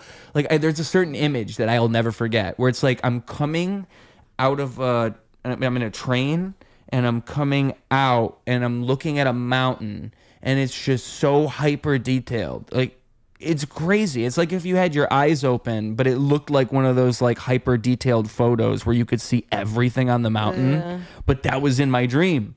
And like I remember another one where I was like on a trip with my family, and it was like a trip that had never happened, but it felt as if it should have, if that makes any sense. No, it doesn't. It's shit like this, you know what I'm saying? Where it's like I felt the dreams in my spirit, and it only has happened when I stopped smoking weed. Only when I stop smoking weed will I have dreams like this. And it sucks because I love smoking weed so much, but I also love these dreams. I feel these dreams in my soul. And that's why I started a dream journal, because the moment I started having these dreams. And they got dream books too, where you can read and look up what you talking about. Yeah, and I think dreams mean so much more than we give them credit for. I think, dreams are actually a lot of the source of our even ideas of the subconscious, because of the fact that we have them. Last time I was over here, then I was like, we was doing another prank phone call. I don't think it's on any of these, but remember I was like, say I'm sleepwalking and I'm headed out the front door. Yeah. And it was believable because I have fucking terrible dreams, even with the weed. And one thing I had done is I used to always wake up when I'm having I have terrible dreams though, terrible ones. And so like I used to always wake up and smoke a cigarette, you know what I'm saying? And only maybe once every 3 days now I'll have to get up, because I have to get all the way up and like reset my brain, because my shit is like fucking fucked. I wake up, dude, I'm fucking walking through my house, or I'm like sitting up talking, and I'm like, oh shit. And they're bad, but sometimes I reset. Sometimes I just need to go get some water. This isn't very important to have in the refrigerator, obviously, but as soon as I get up, I go straight back into my dreams. I have very key ones that happen all the time, nonstop. I'm always late. I'm always trying to get to the Greyhound or my way back to home. That's a recurring dream. Wherever home is. Yeah. I always, my most dream, that's not like bad one, these are good ones, is that I've been called back to, and this is before I went back to school now, but that I've missed in high school. Somehow something went wrong with the things, and I have to go back, right? And I'm 30, and I'm in this school with all these kids, and I'm like, I'm 30 years old. I don't even know why I'm here. Like, bro, I'm about to go smoke. It's some type of, I don't know what it is, but that's my most reoccurring one, is that I have to go retake some part of my high school, and then also that another one is just like helping people. get away with murder because I feel like I'm tired. Now, I don't never murder, but I feel like that's one that, and I think all these are like they're taking my time, you know, or like I'm like, oh, I'm about to be locked up now. I'm trying to pursue this thing with my life. And now I'm trying to help this person. Now I'm going to get locked up. It's like a conscious thing, you know. I'm late to the Greyhound. I'm late to get back to my life. I'm fucking got to go back to school. What do you think dreams are? I think they're probably real shit. Well, not real, but I don't know. Like, why would we have them and what would they mean, you know? I think they're a good time sometimes. Like, I think that... Some of them because I really think that dreams are like spiritual, and I don't think of dreams logically. I don't think dreams are meant to be thought of logically, and I think that's why I like David Lynch and there's another director named Andrei Tarkovsky. So Tarkovsky is my favorite director. David Lynch used to be my favorite, and it's because their films are almost like dreamlike in a sense. In the best way possible. It's almost like a dream where it's interpretive, where it's like it's not even supposed to make sense, really. It's the way that you look at it and interpret it that makes sense of it. And I think that's what art should be. It's actually what all art is in a sense. And all life is dream-like. You know, life is but a dream. And so I just feel like it's... like when you think dreams aren't real and you think, oh, like dreams, dreams are just this thing that happens. Like, I don't think that at all. I think they mean so much. You can't ignore them. You can't like write them off. When people are murdering people, that's me being like, oh, my whole life is about to be wasted. You know what I'm saying? It's all, or sometimes I dream I'm pregnant, and I'm not saying that my life is wasted. I'm just saying that when I dream that, it's usually after I'm watching a movie where like a woman's pregnant or whatever. So that's also where it plays in, you know, your mind is thinking about, oh, and that's like me being like unsure because I'm like, I didn't fuck a dude. I'm like, there's no way. But also I'm like, sometimes I'm like, you know, this is going to take everything I've worked from. You get what I'm saying? It's like a conscious thing. And like I know that sounds sad because I'm 31 years old, but you know what I'm saying? It's one of those life decisions where it's like, fuck. I've done all this, and now I've got to fucking take care of this kid. And also, I dream of my ex, one ex, all the time. Oh, yeah, well, that's how I know. She's constantly in my dreams. That's how I know I'm fucked up, because of one of my ex. Like, it's embarrassing. I love it there. Hey, I love it there. Sometimes when I can't get to sleep, this is the most embarrassing thing, and I'll put it out here. Sometimes when I can't get to sleep, I'll think about her and be like, I can't wait to see you in my dreams because I know her and I love her and I can't wait to have a little fun with you. And I know that sounds fucking weird, but hey, it's real. It's just real. Count sheep. I used to say, I'll see you in my dreams. And that's still true to this day. Long time later. I feel like it can't be good for me because I still see in my mind, like, okay, because I've been through this in my mind, and I think that people have their own versions of love, and you fall in love with your version of someone, but that's not what happened to me because I give a fuck like about people, and I love people, and I remember that person, and I loved that person, and I know why I love that person, and I know exactly why. And so, like, it's not this type of thing where it's like, oh, I'm imagining what could have been, and I love, like, no, it's none of that. Like, I love that person, and I love being around that person. And it wasn't even about me. It was, like, the idea of, like, oh, I like what life is being around that person, and I like what I had with that person I know was good. And that just worked. And it's all that. It's not anything, like, else. And so I feel like that is stuck in my mind. That because at a certain point, it's like you can't hold on to that. You do have to move on, but also because it doesn't exist. And it doesn't, yeah. But and I think like for a lot of people, it's probably just like your first love or whatever it is. Yeah, it's the ideal. You love the ideal of them, right? And it's not like, well, I mean, you do love them and shit like that. Yeah. But even the same kind, and that's so long ago. It's just it's I think like, it could fuck you up Because if you hold on to it so strongly for and the thing is, I know. Well, let me just say, I do know I'll always see her in my. I'm telling you, I don't know why she's let me tell you, but she's fucking there. I can tell you over and over. And I will let me tell you, shoot myself. I'm over this girl. I'll tell you over and over. I'm over her. I don't give a fuck. Okay, I'm over it. It's been forever. I don't care. But the fact that she shows up in my dreams, I can't hide from myself. I can't well, what the fuck is that? Right. Like the fact that I'll go to sleep and I'll be like, because it'll be another one.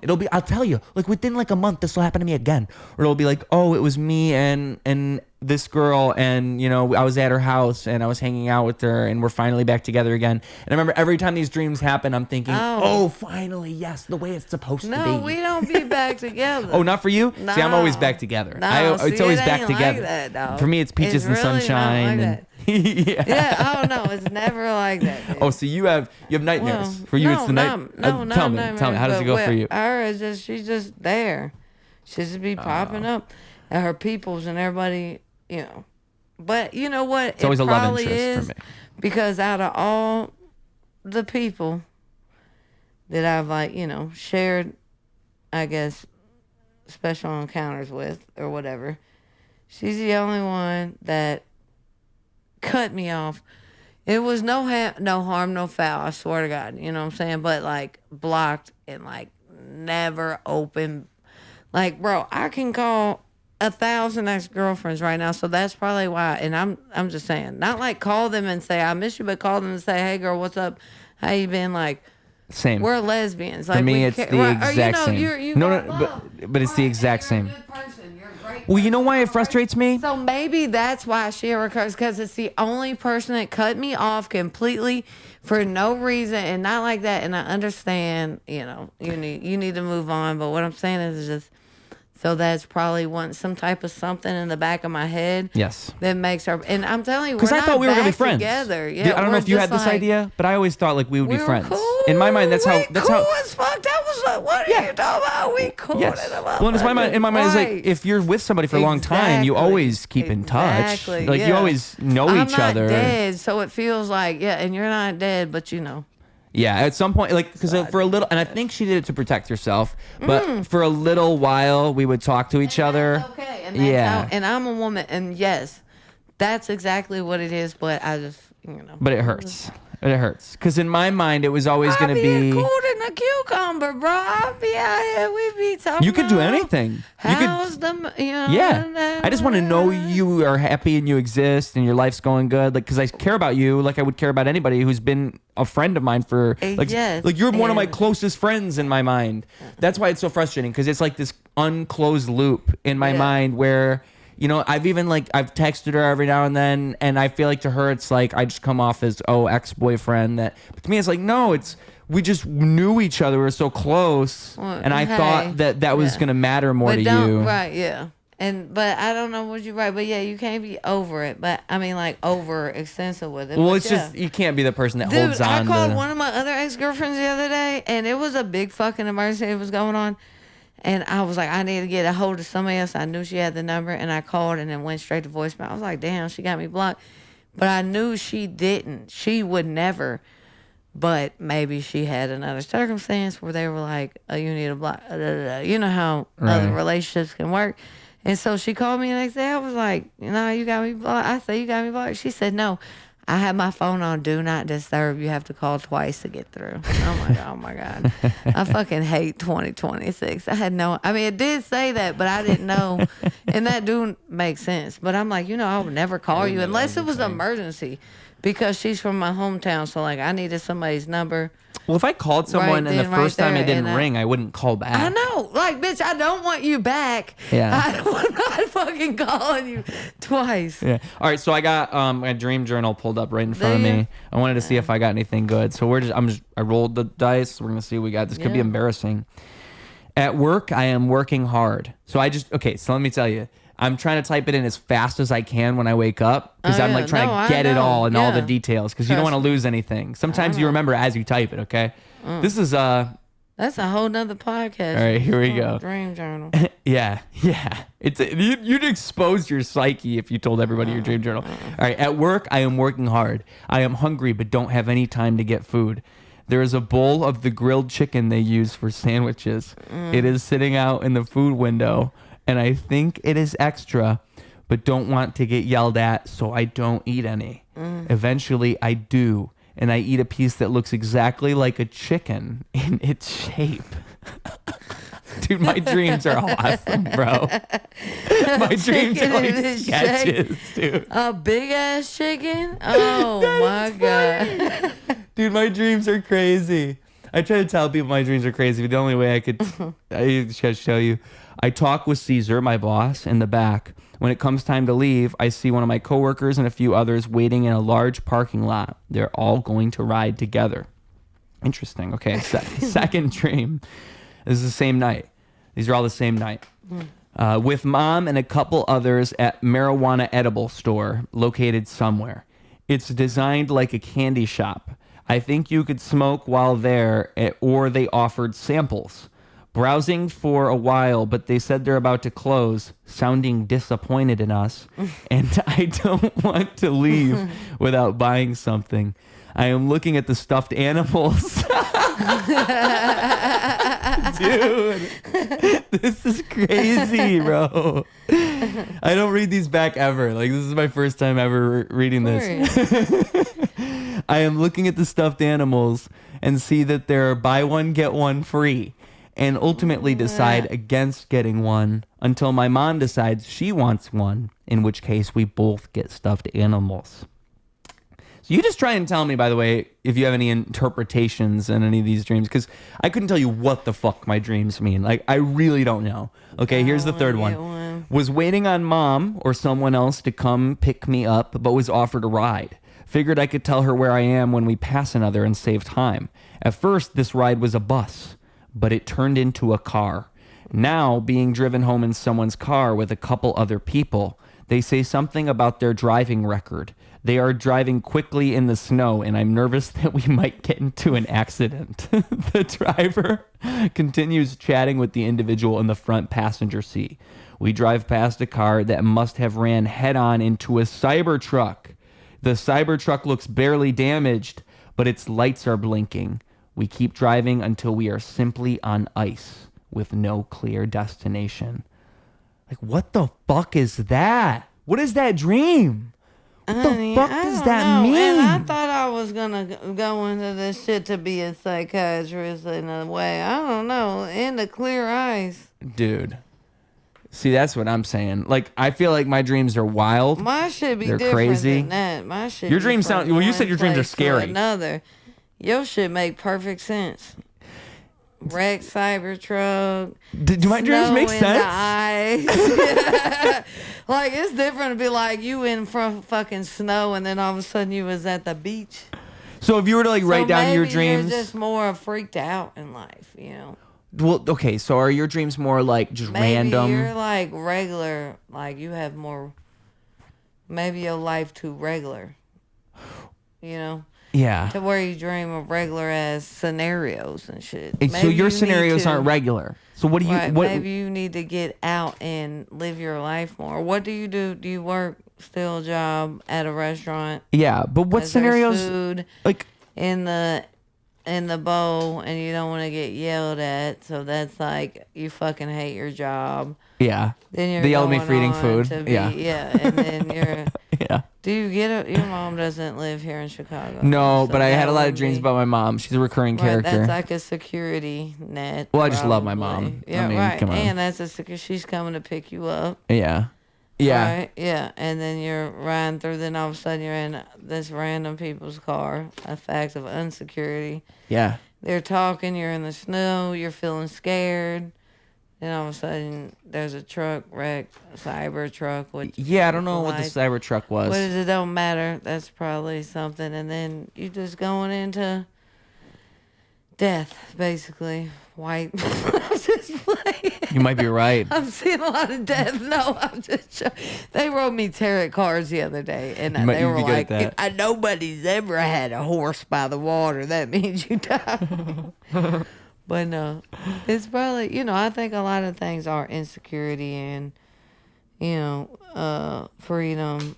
Yeah. Our dreams are are everything we do in our Like you was just saying, if we do the same thing every day, so our minds are trying to make sense of it. Yeah, make sense of Yeah. it. And I do agree. You said getting off weed, which I do agree with 100%. And like, the more sober I've been, the more my dreams get very fucking intense. Not saying that that's a bad thing at all. Well, it's just how it goes. That's Yeah. just how it goes. Exercise will do that too. And I don't be like, I only get high because my brain. You know what I'm saying? I'm just saying, I've had days where I'm like, fuck me, but Yeah. I don't know what they do. I think they're fun. I feel like dreams are your brain trying to show you the way. Like if I was to try to like understand them and make sense of them and what I think they are, I think it's your brain trying to guide you in the right direction. But we're just too dumb to understand and interpret them properly. And I don't think that anybody could tell you what your dreams mean fully. It's up to you to interpret your own dreams. Like people can help you and they can point you the right ways, but no one really knows your personal inner mind more than you, and your dreams are a reflection of you and an honest reflection of you in a way that is like, it's like you're looking inside. Literally, your eyes are rolled back when you're dreaming. You're literally looking inside of yourself. So I just feel like dreams are so, and again, like the root of the subconscious and the fact that we even know anything. Like I think it's like dreams and then tripping balls. Those two things are the things where I'm like, okay, well there has to be more to consciousness than what we know, because how the fuck else do those things happen? Yeah. And so it just doesn't make any sense. Like, and also the fact that people have such crazy stories with dreams, like, oh, I saw someone die and then they died later, or oh, I had this dream and it helped me come up with this idea for this joke. But a lot of people also just say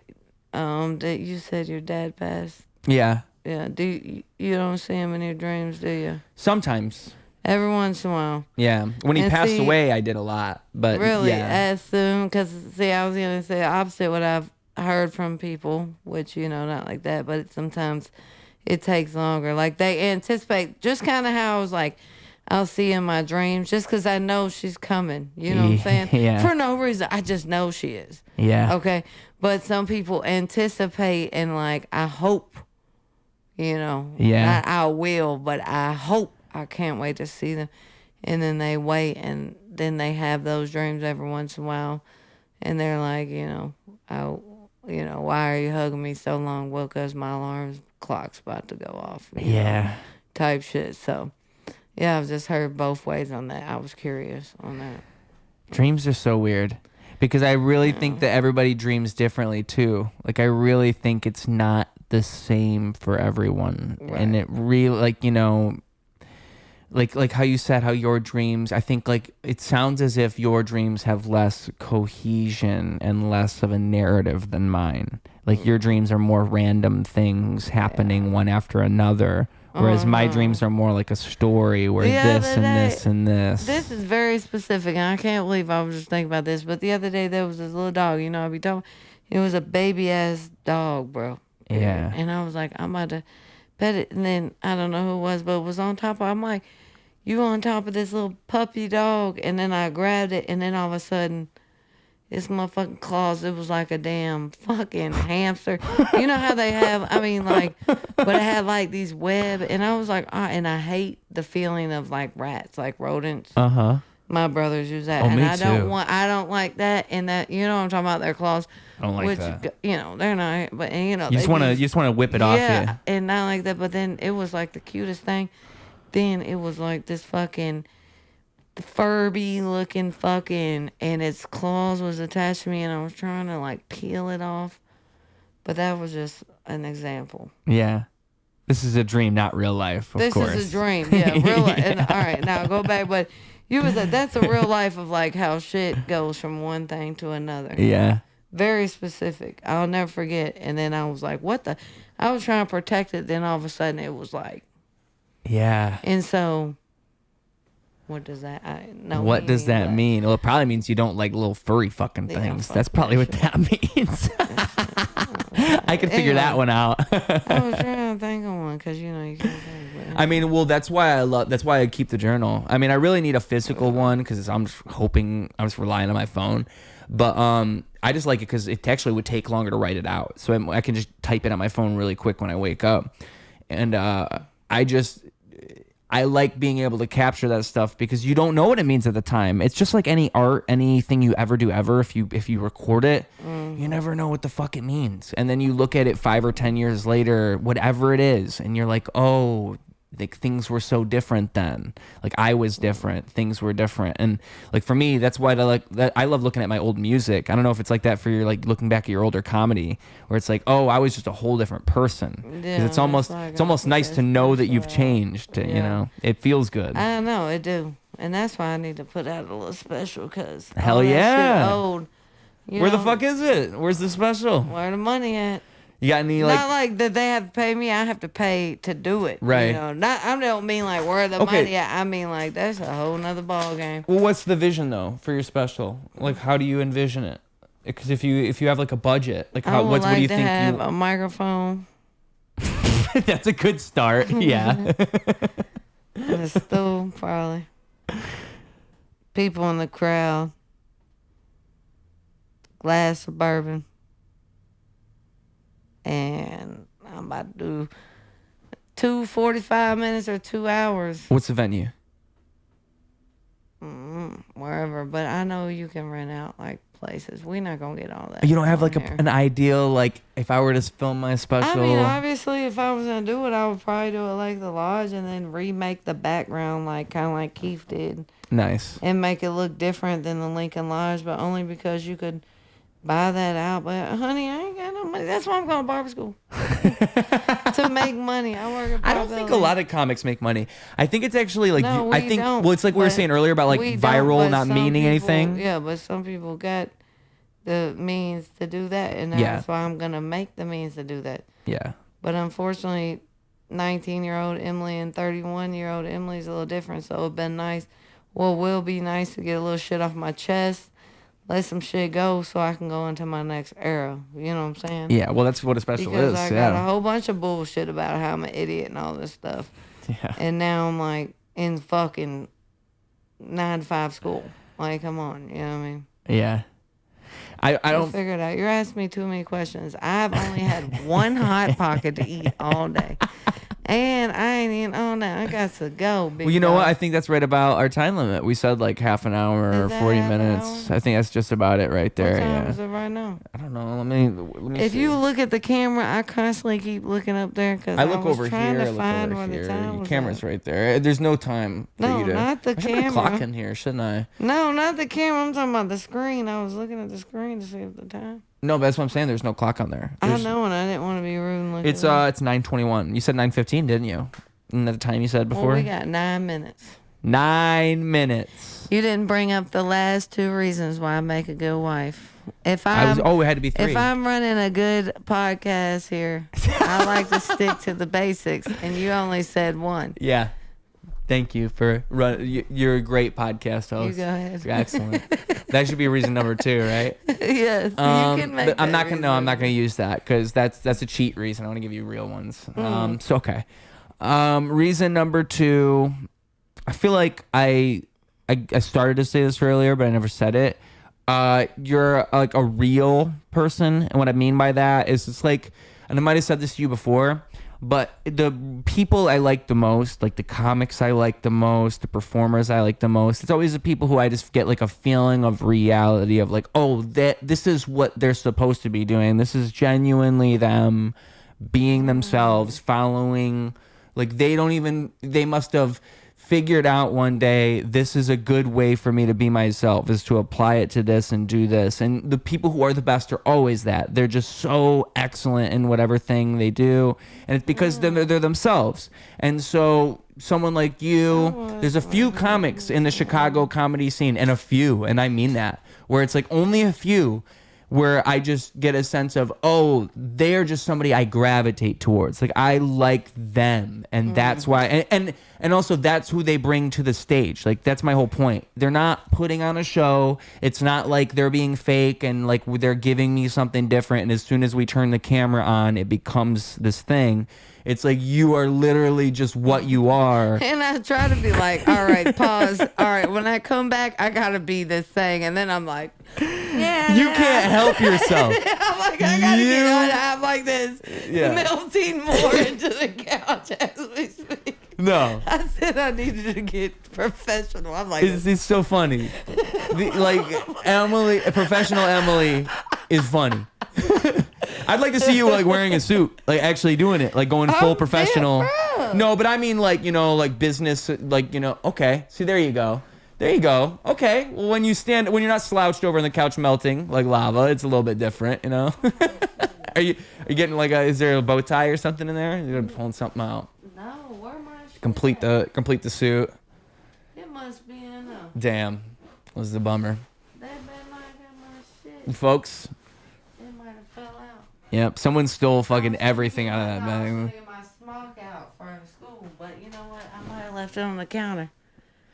Close enough. Not Was it here. a cape? Was it a cape? The cape, yeah, my smock. I was finna put on my thing.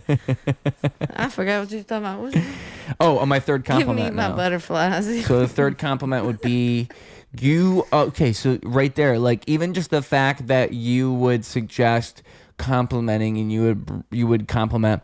So there's a few people, again, a small list of people that I've had on that are so nice and so complimentary, and you're one of them. And I think it's Who's the other? Name two more. Paul Miller. Period. He was so nice. We love he was Paul A. ridiculously Paul A. he was so gracious and so kind and so like just about like, oh, like I love this, I love what you're doing, I love all this. Like it was just that was the entire energy of everything. One of the funniest in the cities, if not. And he's so funny. The And yeah. he's this other thing. He's one of those people. That's the other thing I was talking about. Everything that As he a is on style, stage, yeah. that's And who he you is. know what? That's just Nobody who has he is. his shit. But no one could be him because that's No, literally who he is. They're not Paul. You No. couldn't be him because that's True. he's not even putting it on or being a character. That's literally just how he is. So that's like if you were to try to do like the style of him, you couldn't do it because you would just sound like you're trying to do him because only like that's how I try to be as a rapper. I try to think like, oh, you could have my lyrics, you could have everything. You could never be me because I'm just so me. You could never be me. And so another one would be you probably don't know this guy, but his name's Mike Capra. And he's a filmmaker, but he's done a bunch of comedy stuff too. He's familiar with a lot of comedians. And I just don't know where he's performed in particular, but he knows a lot of comics because he was in that circle of people already. So like when I work with a filmmaker, like I have a filmmaker on here, a lot of the time they don't know comics. He did. So I think he's done open mics and stuff like this. And he's a funny guy. He did Subway Takes, that whole show with Kareem. He did that interview thing. Yeah, on the subway. So he did that. But he was just so nice. Like the whole time, that was a 4-hour podcast, just like our last two. That was a super long one. We working on it, yeah. We're working on it. Yeah, we're trying to have restraint. This is why we're cutting it short. After this, professional. Right? We're being professional now. This is how we're handling 2026 moving forward, professionals. But yeah, he was just so nice, and that just to me, that's the type of thing that you notice when people are like that because no one has to be like that. No one has to be giving and give you any other time or give any compliments or say anything nice to you.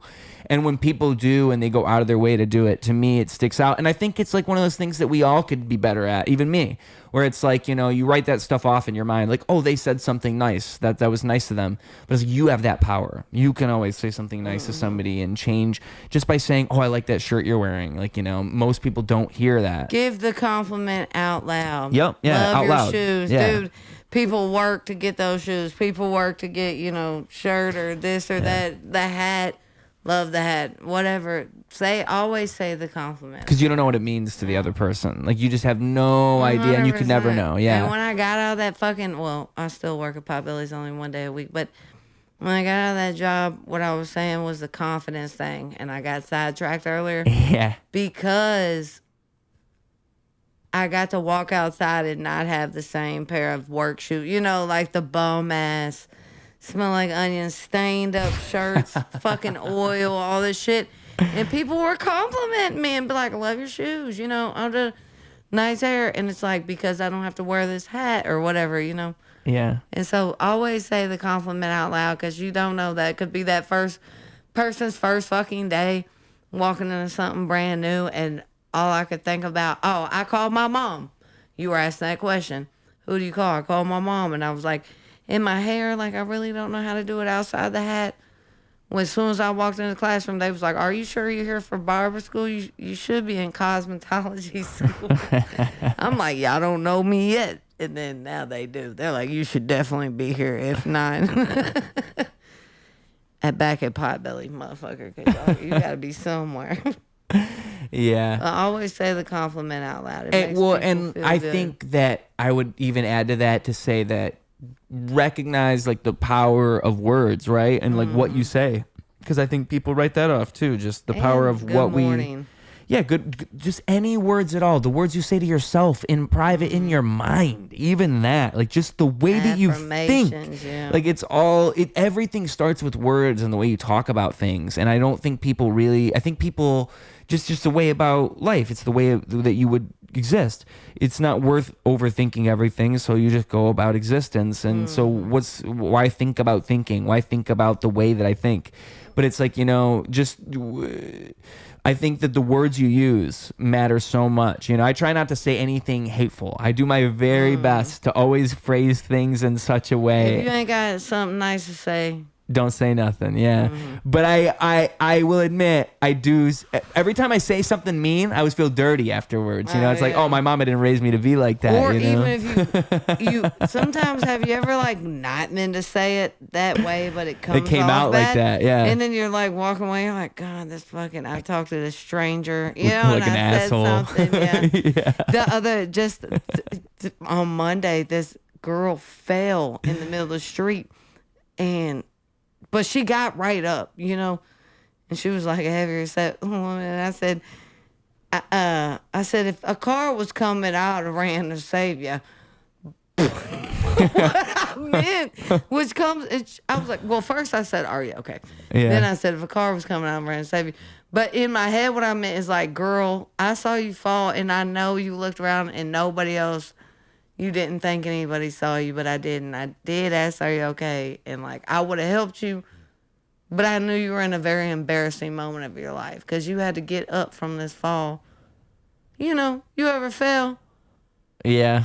How do you think it came off, though? How do you think she interpreted I think it? when I said I would have ran if a car was coming, she probably thought I meant like, if you was finna fucking die, I would have maybe hustled and gave a fuck. Yeah, that's what I was thinking. She'd be Yeah. thinking, bitch, get the fuck up. That was Yeah. nothing. Wipe off them she knees, did. girl. Well, she popped right up. And you could tell she was embarrassed, you know what I'm saying? She popped right up. So it wasn't like, but I'm saying like, It's just funny. I didn't rush out. You The said other it wrong. day, they fucking, I know, I said it wrong. Yeah, 'cause you I didn't mean it like that. I Yeah. meant like, girl, I see you, see me, see you, we good, you good, we good. But I'm just saying like, Sounded like you were like a drill sergeant for a second.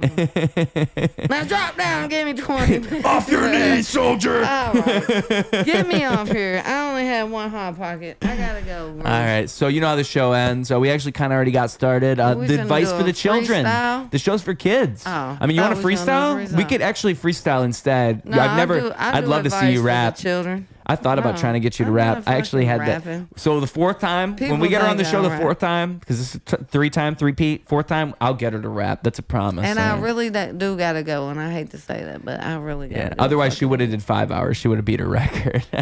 She would have told me, "I'm sorry, we're not doing any longer." I could do your voice for a little bit, but that was bad. All right, hold on. I Do it had your again. voice down.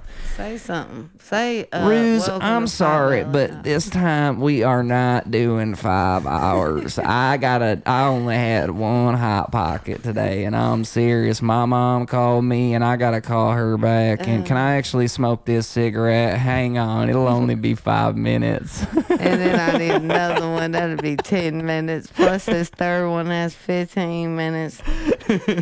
All right. Anyway, advice for the kids, the kids at home who are my core audience. Obviously, they are who watch this the most. So the advice for the kids, because we're role models, and two, the social media is where people can find you. This comes out about a month from now. So if you got anything you can plug, any place you know you're going to be around a month from now, this is the time to let them know the place. They can see your face, what they type in on the internet to find you. The floor is yours.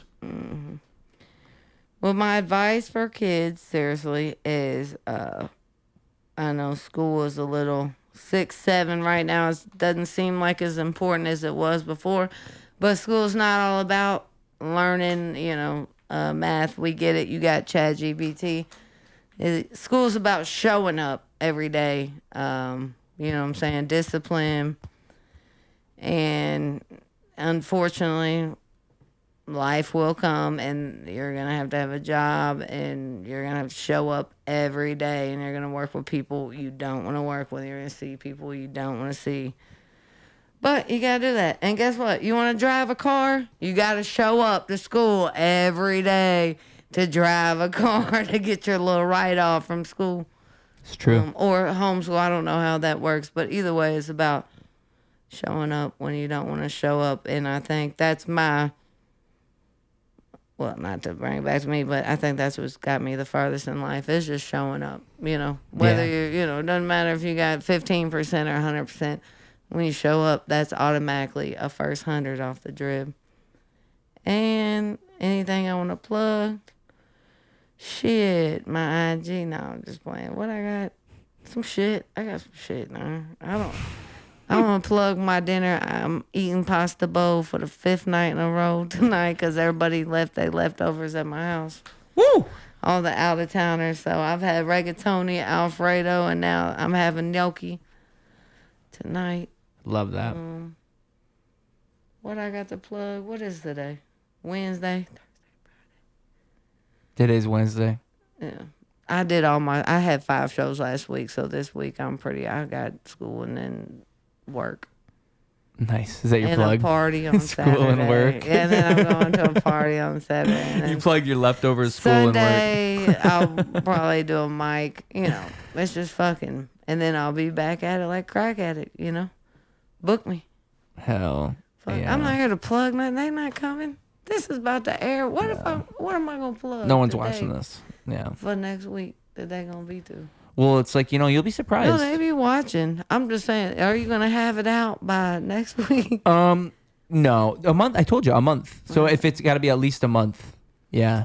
In a month. Oh, I got you. Gay Pride Month is in Yeah, if you're doing any bang, gay bang. stuff. Yeah, period. You got any gay shows? In 1 month from now, that'll be damn near May 27th. I'll be 31. That's my 31st birthday. I know. Cry me a river.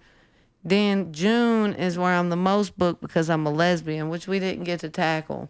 We did not. All right, keep it rolling. We got to talk about We're talking lesbianhood. about me eating off the side. Yeah. Folks, what you all came for. June, I'll be Second City, Laney, some shit. June's my most popular month because they go, who's funny and gay? Oh, and it's you. It's me. You're the funny gay one. Yeah. They So- never think about just the funny. Only when they're like, and gay. They go, and that's my most booked month of the year. Yeah. Yeah. Just like... And then I go on stage, I don't talk about being gay.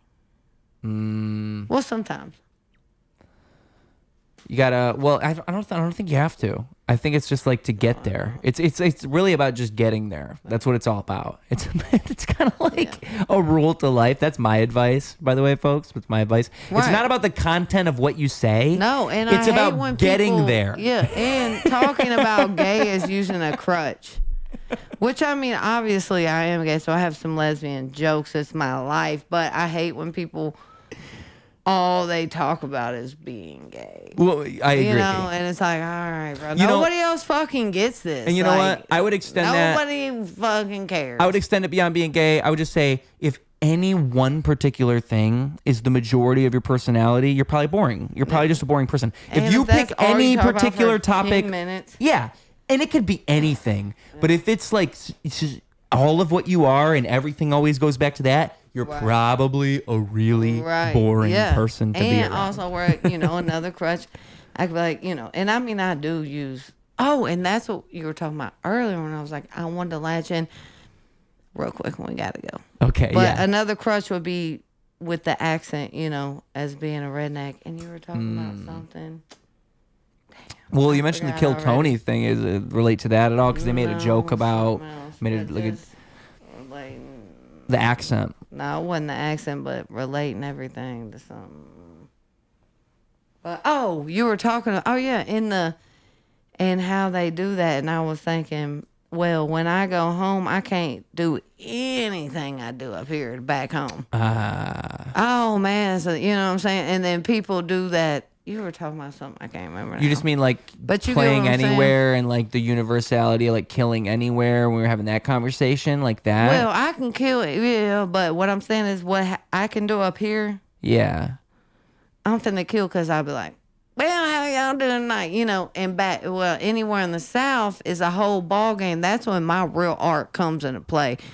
If I can kill in the South, I know I'm funny than a motherfucker because all that shit about redneck and guns and Yeah, it doesn't play the same. It doesn't play. Right. You have a whole nother ball game you gotta play. You gotta play for the other team now, baby.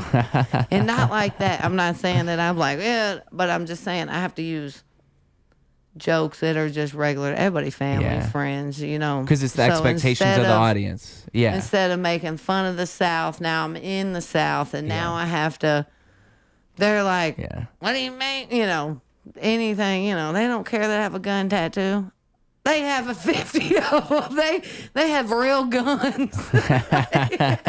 You know, not like that. I'm just saying some things that are so easy up here aren't as easy down there, and that's when I really know that I'm doing well. If I can kill in the South, you know. Yeah. Because the handicaps took out. Just like being gay. I mean, a lesbian. If I want to talk about that for an hour, I could talk about that for an hour. If I want to talk about it, I'm a dumbass. Yeah. You know, because I was raised from the South. Well, they're all fucking raised in the South. Yeah. They all went to Jefferson County Public Schools. Yeah. None of them know how to spell.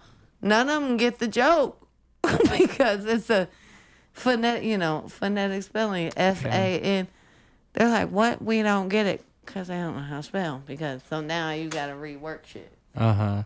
And it goes all sorts of ways. Like I would even say a lot of the stuff I see people do at open mics, I'll have that thought. I'll be like, oh, that might work like here in the city, but you could never take that out of Chicago. Period. Like you're out of your mind if you think that would work anywhere but here. The Greyhound is all over the U.S., right? Yeah. I can only say the Greyhound is like riding a red line from here to Florida here. If I said the Greyhound is like riding the red line from here to Florida. In Kentucky, they don't know what the red line is. They don't know what a train is. Nowhere in the South, they know what Greyhound public is. transportation. Yeah. Better yet, the worst one. So maybe Amtrak. each city you go to, as a comic, what you would want to do is just take an admiration of something, kind of talk, hear what their like favorite part is to where you can kind of joke on. You know, that. I can't remember. That's always be a great start. I can't remember where the fuck I heard it, but I want to say it was like a thing that Sam Barry put on his like Instagram once, and it was him talking to another comic, and I can't remember who the comic was because I'm trying to give him credit, but he said like,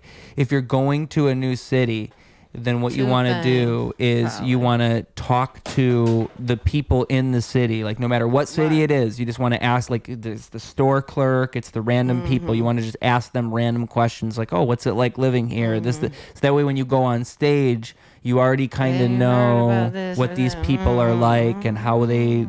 Because then they'll think, oh, he must know us. Right. But really, it's just because you asked a couple questions. Yeah. And it really doesn't take much. Leading, and sometimes that goes left, and sometimes it goes all the way right. Yeah. So, and that's just, but I would definitely say at least get two little things. Even driving in, I seen the little liquor store, or went in. Yep. Yeah. Dr. Hank, Or if you're in professional wrestling and you're a bad guy, say, oh, a whole lot of fat people in this town, huh? It's getting to hate you. I love that so much. Hey, that's all right. I want to be a bad guy in professional wrestling so bad so I can just go to cities and be mean to them. What about... like, that sounds like the best job ever. Like, when The Rock became a bad guy again, he went, like, the first thing he did is he came out to some city and just called them all crackheads. It was, like, the first thing he did. No, it was, like, last year, the year before, because he had this big heel run where he was a bad guy again. And it was...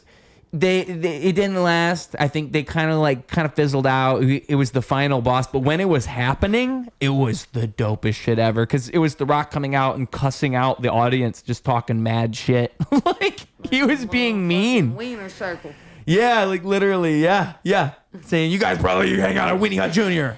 And it's like all of them are sad. And all the audience is kind of, because the whole idea of like, if you're a good heel, you know, they're entertained by you, but they're also kind of offended. Like one of the tricks you'll see wrestlers always do, you got to make fun of their sports teams. No city ever likes when you make fun of their sports teams. Oh, really? So if I was a professional wrestler in Chicago, I'm a bad guy, I just talk about the Cubs. Just say, oh, John Cena, you suck just like the Bears. Cubs No, every the year. And the Bears. Bears. Oh, see, fucking. Because the Cubs and Sox are, separated. So you're gonna have Sox right, the Bears are gonna get everybody. Bears are gonna get everybody. Bears are gonna get everybody. Exactly. Yeah. And the Bulls have got to be in the Jordan era. Yeah. But the Bears are gonna get everybody. Bears. That makes sense. Because when I was growing up, I read a lot of stories. A story about a bear that would always eat honey and it got really fat, just like everybody here in Chicago. What about the 3 bears? The 3 little bears. 3 bears. Oh, and I'm the big bad wolf. No, or whatever the you big want to bad call wolf it. is 3 little pigs. The bears is Goldilocks? the ones that went to Goldilocks to eat the porridge. That's what it was. Yeah. What is it, the baby bear? Well, the baby bear had the smallest one, and the dad bear had the middle, and the mom bear had the big. Or maybe it's the other way around. Dad bear had big, too much. And But the what mom bear, happened at the end? Wait. I don't know. She tried to eat it, and, the babies might have been cold. Well, the Goldilocks is all about the middle. Because that's like the Goldilocks is like the perfect middle ground. Like the perfect amount is the Goldilocks amount. Like that's why it's called that. But what Goldilocks did the always wanted the perfect say? amount. You can have mine. Oh, I think the mom was like, don't steal from my baby. Well, I think like the moral of the story is like don't be so picky. I'm pretty sure that's what it'd be like. Because like Goldilocks just took all this shit. And then it ends up going bad for Goldilocks because, you can't just go in people's house and take all their shit. And be greedy. And be greedy at the same time. Yeah. And then Big Bad Wolf is stone, hay, and wood. And then my favorite, though, of all time is Don't Cry Wolf. That's like the biggest moral for me that I ever live by. Don't go crying wolf. And people be doing that. Because, when shit comes down to it, then you're like, oh, help. That's why you can't take shit that serious. Because it's like when shit really is serious. Help. And then you're like, all right, and then I'm like, oh, well, you done asked me, motherfucking hell, nah, you fucking around. Yeah. Then they really over like, especially no, people help. who lie. Yeah. Like crying wolf, like in the sense of like making like asking for like making things out to be bigger than they are, like lying. Okay, but we could talk forever. And social media. Media. We can name names and motherfuckers like help, like motherfucker. You don't know a motherfucker that need help. I know people that need real help. Yep, like so and so, so and so, so and so, and so and so. I know people that need real help. They can't even get online. That's what it is. Anyway. All right, and that has been all, folks. Here. Oh wait, can we? Do I have anything I wanted to touch tips, but I don't have anything. Tips one of these. Oh shoot, I already ate mine. Here, yeah, we'll touch. Oh, I got here. You some more. Whoop. Oh, you want this? Yeah, the tips. There we go. I like it like this. All right, I like it like that. Oh. Ooh. You want to do gay shit? It's like ass to ass, though, isn't it? Right, but this like this would be tip to tip. Right. This is ass to ass. This is tip to tip. Can we do hetero? Oh, like that? Yeah. This motherfucker keep wanting to do gay shit. This is. No, I just felt like we were touching tips. This is called interlocking. Oh, well, interlock. Or something. Have you heard of that? It's called something else. Docking. Docking. Yeah, right. I remember that now. Forgot that one. I know scissoring. Docking's new to me. I know sword fighting too. Docking's for the gay guys. That's where they basically, and one of them is uncircumcised, he would park it and roll it over. I've seen that. So sexy. Right. Well, that has been all, folks. I did not know that that brother. Here today on All Done Docking. Here today on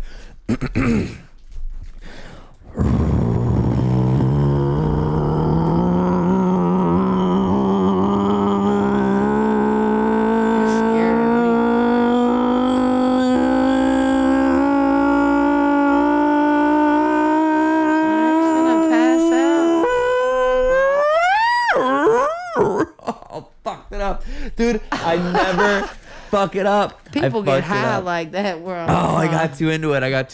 I'm gonna restart and give you a smaller one because I can't disgrace myself like that.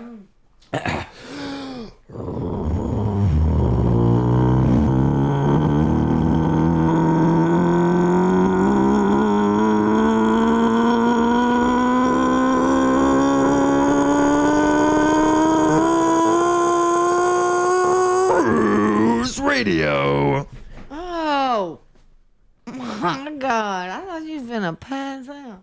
Clocking out. Double down, competition couldn't help him to rock. Missed the whole time, holy fell through the flock. That's an ordinary miracle, wealth to the block. It's a balance in the character, this calm and collect. It's apparent his caricature is lost in the